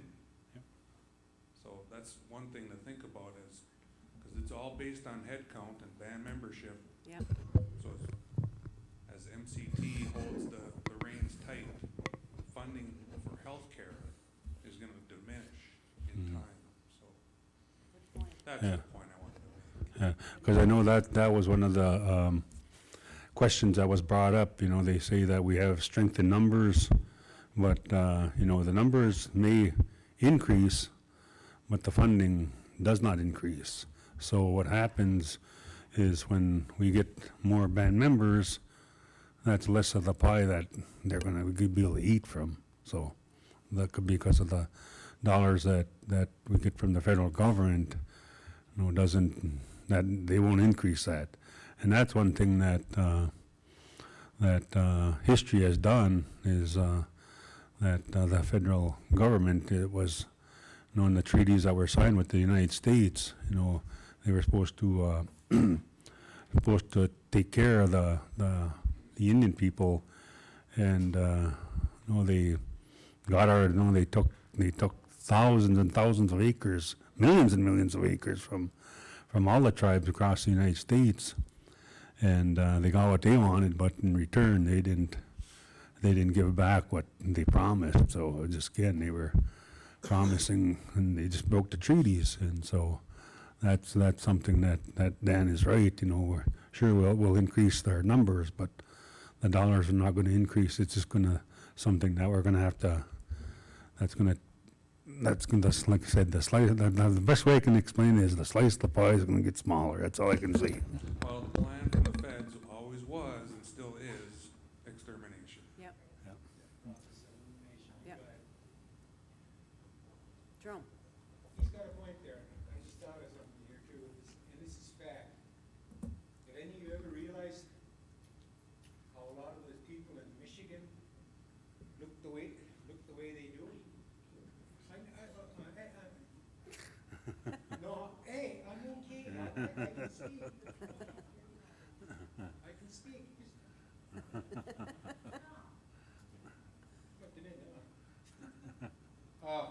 That's how a lot of our numbers dwindled over in the Michigan area. Because they enrolled every man, woman, and child over there. And I've been over there a few times.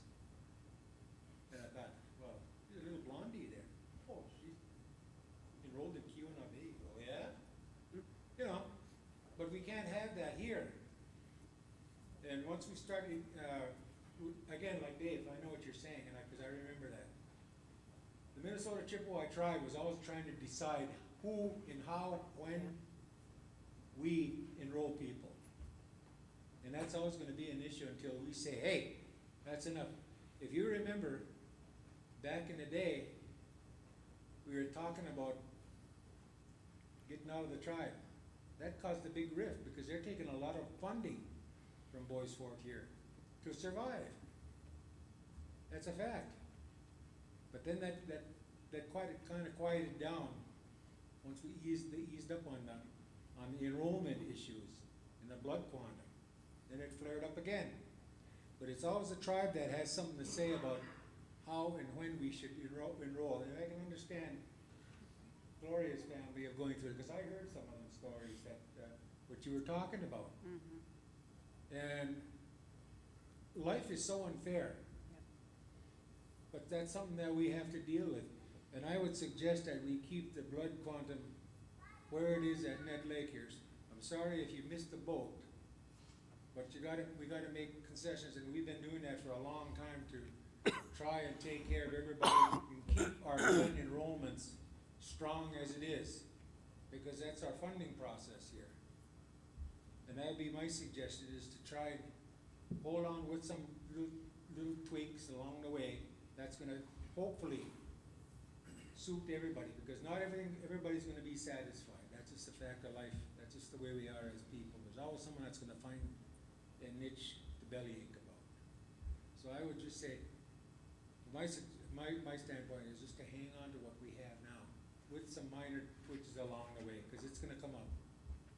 There's some issues that maybe we haven't even thought of yet. But as long as we can let the tribe know, the MTC know that, hey, we are who we are. And that's just the way it is. If you don't like it, well, we'll deal with that as time comes. And I know there's enough intelligence here for us to do that. We can do that because we stand on our own 2 feet and we're not gonna back that. That's just the way it is.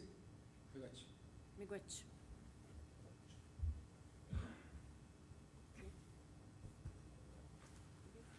One of the interesting things about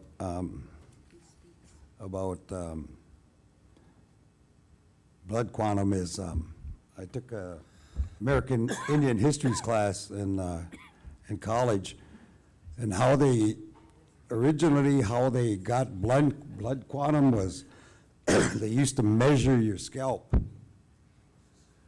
and they would measure your scalp. So a brother and a sister, even though they were full brother and sister, because that lady's head was a little bit smaller, was, okay, you're 3/4. They were brother and sister. The brother would be full blood. It's kind of interesting that that's how they did that. They measured the scalp of people to give you a blood quantum. I don't know, for me that was just wrong, but then there's a lot of things that I don't want to say it that way. There's a lot of things that were imposed upon us by another culture that I don't agree with. You know, blood quantum is one of them I don't agree with, but reservations is another one. Boarding schools is another one. There's so much I just don't agree with that white culture did to us that put us where we're at today. I can go out and I can walk the streets here in the res, and I can see the hurt it's caused from way back then to today. I can feel it when I talk to kids. I can it sounds crazy, but you can smell it sometimes. You know, and you think about that and you say, what the hell's he talking about? I mean, you know, I can smell it when I walk up to say hi to somebody, and it's 9 o'clock in the morning and they smell like booze. That's part of that, that comes from that stuff, you know. And so there's a lot of stuff we need to deal with and a lot of things we need to talk about. And I'm really glad to see so many people here tonight. I was glad to see these young ladies sitting in the front, these young girls. That shows a sign there, you know, that people do care. We didn't, I was expecting a lot more people tonight, but to see them young ladies kind of just made up for the whole thing, because that's what we need to see, is more young people present at these meetings. They didn't say nothing, but they listened. Miigwech. Kind of, well, this is on a humorous note here. Back then, if they would have measured my head for blood quantum, they would have said you're full blood and a half.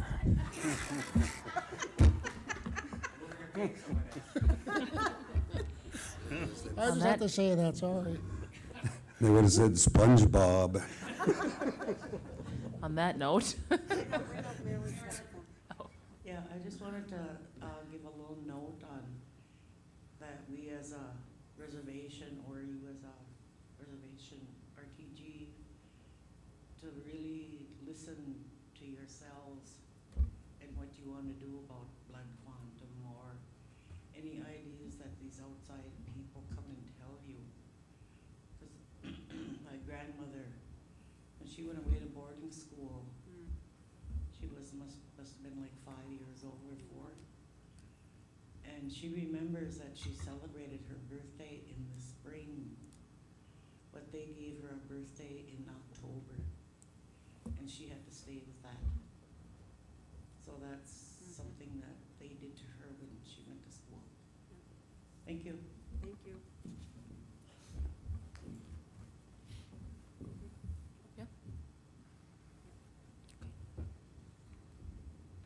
Okay, the next topic is the land transfer update.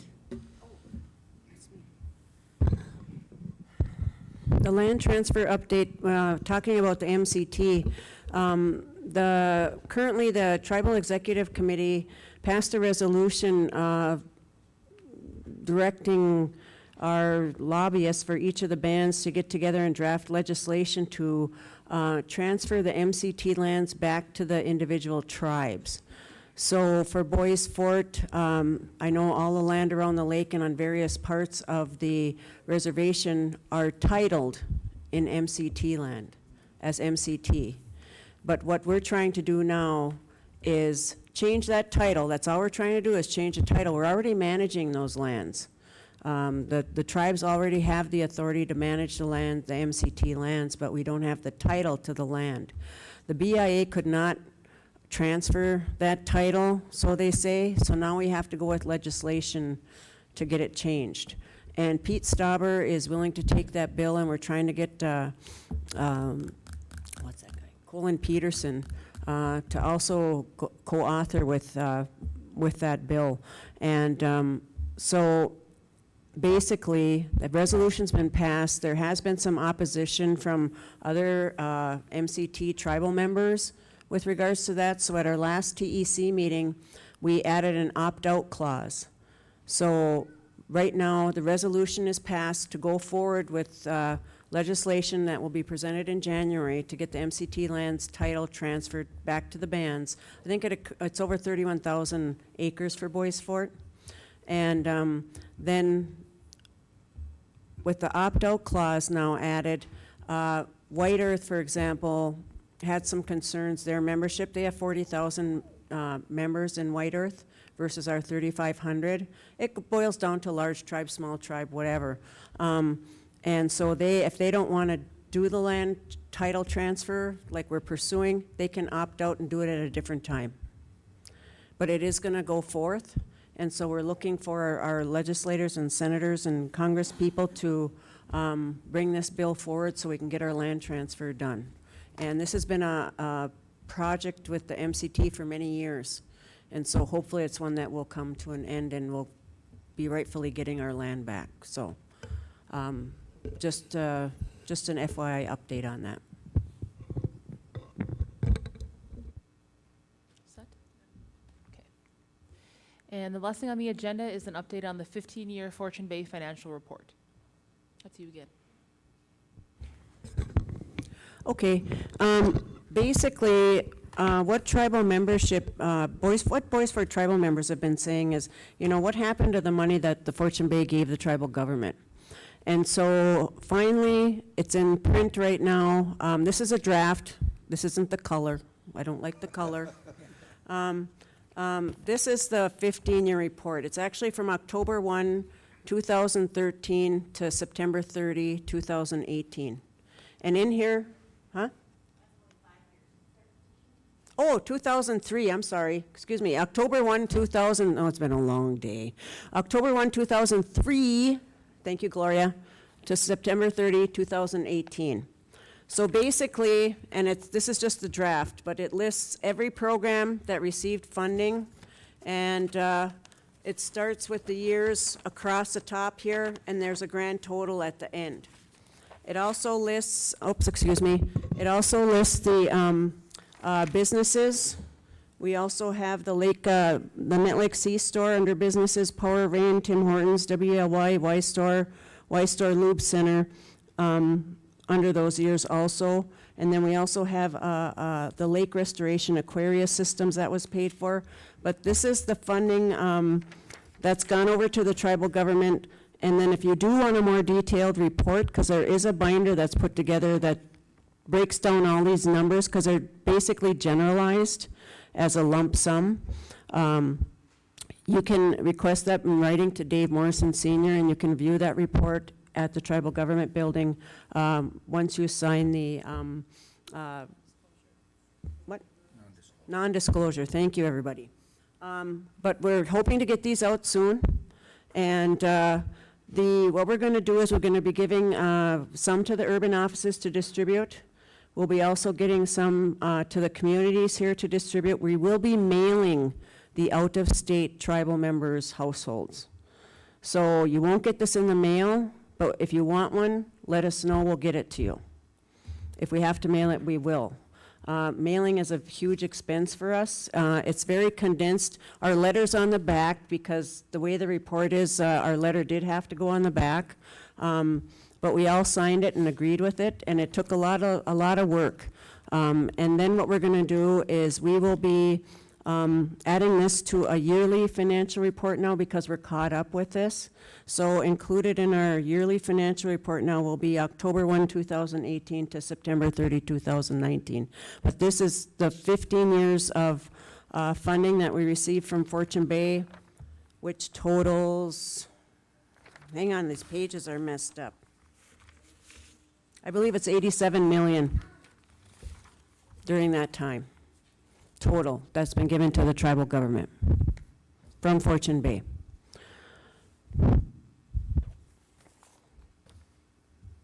Pam? As you're running up here. So in that report? Yes. Does it also include like comps? That No. were given out at Fortune Bay, or? No, this is strictly Just the money that went over to? the money that went over to the tribal government each year, and it tells the amount, and I'll give you an example, okay? In 2004, hang on, these pages go like this. Okay, in 2004, 1.7 million, 2005, 3.8, 2006, 5.9, 2007, 5.2, 2008, 5.8. It tells the yearly amount that was given. And so then it tells what programs? What programs on the tribal government side received the funding for that year? Okay. Or programs or services, I should say. Okay, but then we can also request to Dave to see The full report of this. So like, for example, I'll use this as an example. We've got, let me use an example here that works for, that's easy to explain. Ambulance program, okay? Our ambulance program in 2004 received $40,000. You can ask for a more detailed report on that by requesting it from Dave, because there is a binder together with all this documentation. And so another example is Boys and Girls Club of the Northland. They received $25,833.25. You can see where we spent that money in more detailed report. That's what you would get. As far as the comps and stuff from Fortune Bay, that doesn't come through this report.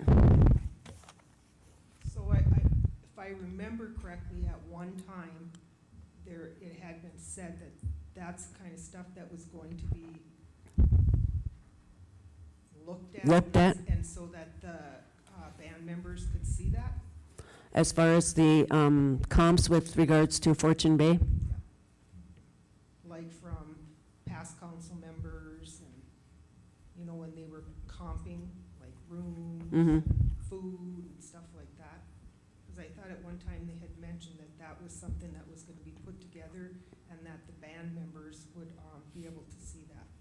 And that's the other thing, thank you for that, but that's the other thing that we, one of the things that I guess we wanted to ask is, what kind of reports do you want to see from us? That we can, right now, we can't detail salaries and people's names because of the data privacy. We can lump sum salaries, we can say job title, maybe names or whatever, but we can't be too detailed. But what reports does our tribal membership want from the tribal council? If a comp report is what you want, I'm not sure how that would work. I'm pretty sure we could do it. And, but what kind of reports do you want to see from us that we can give to you? We want to report what you guys want, but tell us what that is. Okay, thank you. Thank you. And please, if you don't want to say anything here today, let us know, call us, text us, email us. Like we said earlier, we're here to represent you, and we need to give those reports out. But we need to know what they are. But we're doing this one, so. Okay? And this is a really good report. It's really interesting. We hope everybody gets a chance to look at it. Like I said, if you have any questions, please let us know. If you want more stuff added to it, let us know. Staff did a really great job on this one, Kathy and the staff. I'm still working on the colors, I apologize. We're trying to get the color right for the cover.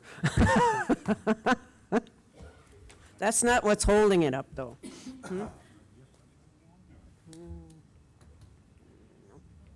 Okay. All right, that's all that we had. That's all that we had on the agenda, so if there are any other questions anybody else had, that they wanted answered. Go ahead.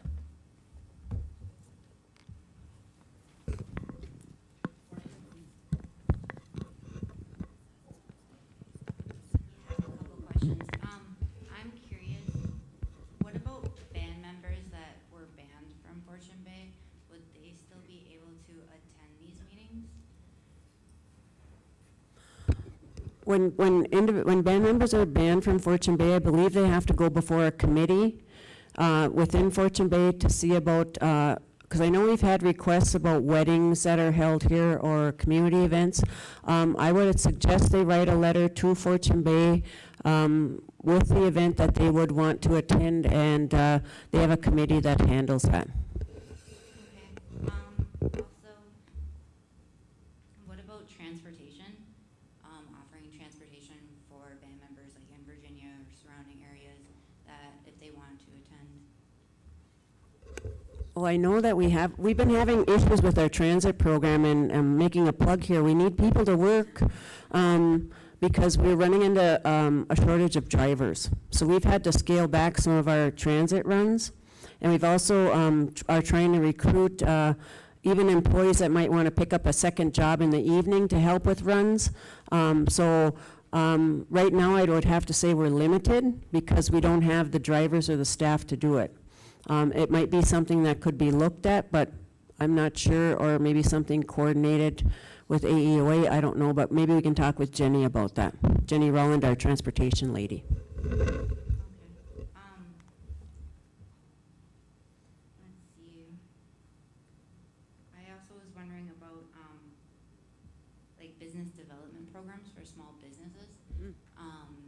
On the website, it says that there is a small business development program that would help band members and in the surrounding communities develop a business plan and promote their stuff. But when I had called, could you, you know, please transfer me to whoever is in charge of this? And she's like, well, you're gonna have to, like, you should call the bank. Oh. I went on the website, looked it up, and it says that Jenna was the executive director of the Small Business Development Program. So I emailed her, and the response was that there is no program. So why does it say that there is one if there isn't? There used to be a small business development loan program, which was funded by a grant way long ago, and it was supposed to be a revolving fund where people got loans, they were to pay them back. And it ended up where people started out really good paying back, and then all of a sudden they're not paying back. And what happened there is that eventually there's not enough money in there now for loans. So what we did is we ended that program because there are other programs available through, number one, the Minnesota Chippewa Tribe has a MCT small business loan program, which they will help tribal members with. So there's another opportunity. And then we also found out that through the state, they also have a small business loan program. We just found out, or I just found out a couple weeks ago, that our people can access because we met with state officials because they're not providing programs or services. We want the same programs and services that the counties are getting, and now we're going to be getting those. So, you know, that's things we're working on. So there's two options there for tribal members, and I would suggest the MCT small business, and we can get you that number, and did you try that? I already have that information. Okay. I was just curious as to, like, I think there should be more of involvement with band members in the community and more support for those kinds of things.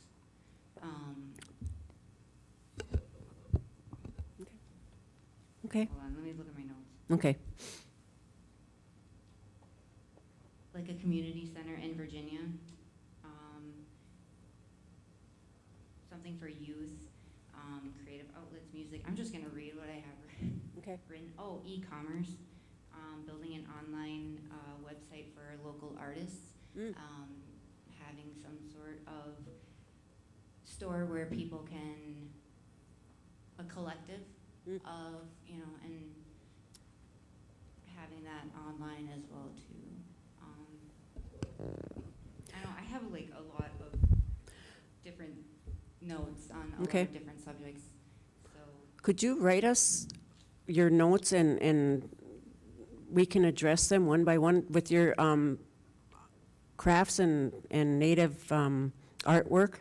That's one thing that the council has talked about is right now in our area near Orr and Cook and whatever, there's no market anymore for our artwork and crafts and beadwork, and we want to try to develop something on the lines of what you were saying, where we have all these artists come in with their goods that they have made.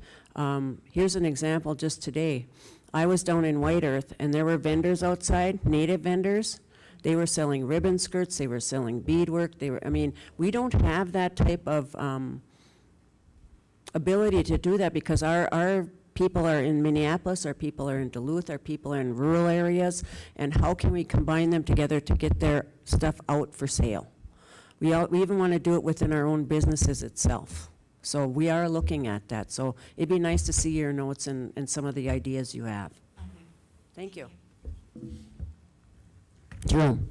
Well, in view of the financial issues that we have going on today, I might make a suggestion. I've been told this by a few people. Don't cut back on our traditional ways. No. I've heard that there's a powwow next winter that's in jeopardy. Not to our knowledge. Okay, again, I've been talking to people and that's what they say. And I believe I told a couple of the candidates that are running for council the same thing. Don't ever cut back on our cultural activities because that's part of our culture and that's a part of who we are. That's one thing I don't want to see go away. A lot of other things fall by the wayside for whatever reason. We gotta be candid. We can't ever forget who we are and where we're trying to go. Correct. Because we all have to go there together. Correct, thank you. And as far as I know, Jerome, we haven't even done our budget yet for next year. Well, in case that comes Yeah, up, somebody okay. else is gonna ask you, because people being people, I heard Yeah. this, I heard that. Yeah, I heard no. blah, blah, blah, blah, blah. No. As far as I know, the powwows will be funded. Because we gotta keep this strong. Yes, we Again, do. I might say that we enjoyed ourselves this weekend. A lot of these people that do come to these things, it's like a family. You Yes, see it them is. at every powwow. Dave, you saw them, a lot of the guys, they're small communities just like we had. But not everybody shows up there, but the ones that do, you see them at Fond du Lac, you see them at Leech Lake, and they're basically the same people. And they Yeah. enjoy coming up to Nett Lake because there's no specials and things like that. They just like that singing and dancing. Mm-hmm. And I like to say, keep it up. Good. It's great fun. Thank you. Miigwech.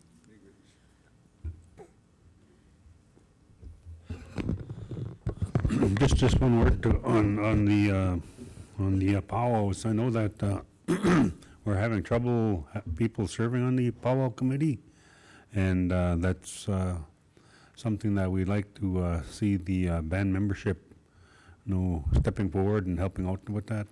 And I know that we, as the tribal council, we try to shy away from that because we don't want to get into saying that RTC is running the powwows, and so we want to keep it with the band membership that to have them step forward and run the powwows. We fund the powwows, but we'd like to have the band membership step forward and help with the powwows, because it's a lot of work. And I know Adrian, I think she left now, but Adrian, she was just running all weekend.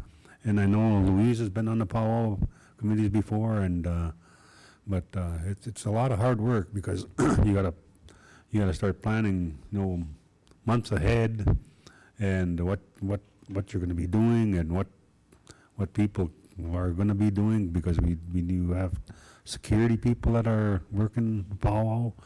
You have people that are cleanup committee, and you have people that are going to be doing the cooking. So it's a lot of work, and it's really tough when you just have a few people that are doing it, and they can burn out. And so if we could get people to step forward and help with that process, it would alleviate a lot of the hard work that just a few are doing. And so I know that the powwow this weekend was really good to see. There was a lot of people there on Saturday, and despite the weather that we were having, it kept snowing and kind of raining and sleeting off and on.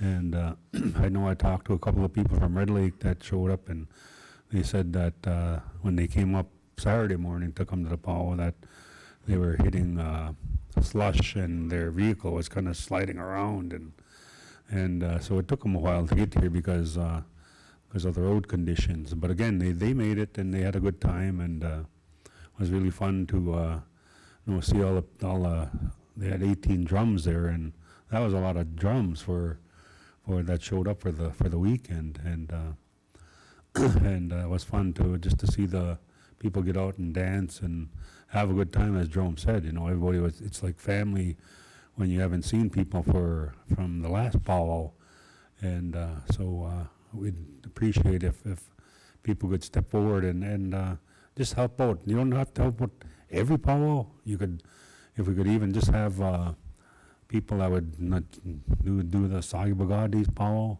people that would do the Vermilion powwow, and then we could have people do the Miigwech Minoman, and then the midwinter powwow. So, we could just have people step forward and sign up for certain powwows that would alleviate a lot of the hard work that goes into that. So that's something to think about. So.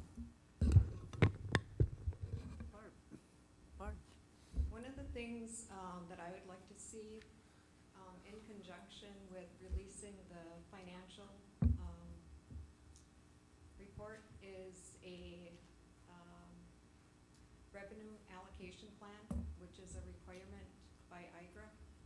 I think that would clear up a lot of the questions or misunderstandings or whatever, why we do not get capita payments from our Okay. casino. Good idea, thank you.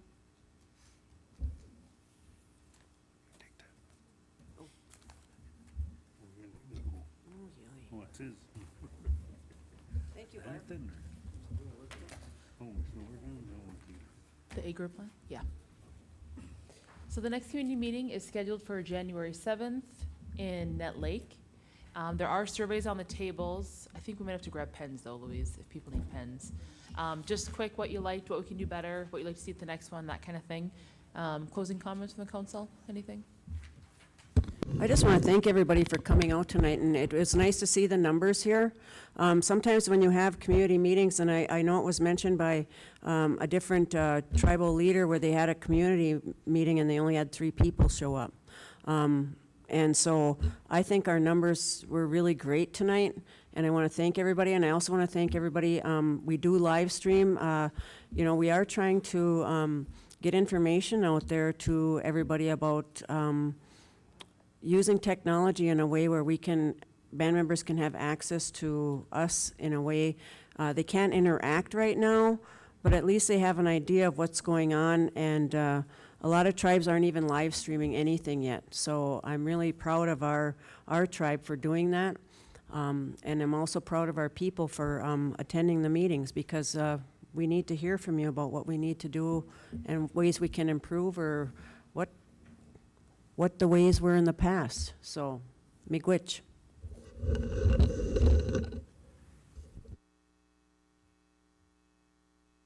All right, thank you for coming, everybody. Thank you, Sidra, for getting the microphone around. Thank you, Louise, for setting this up.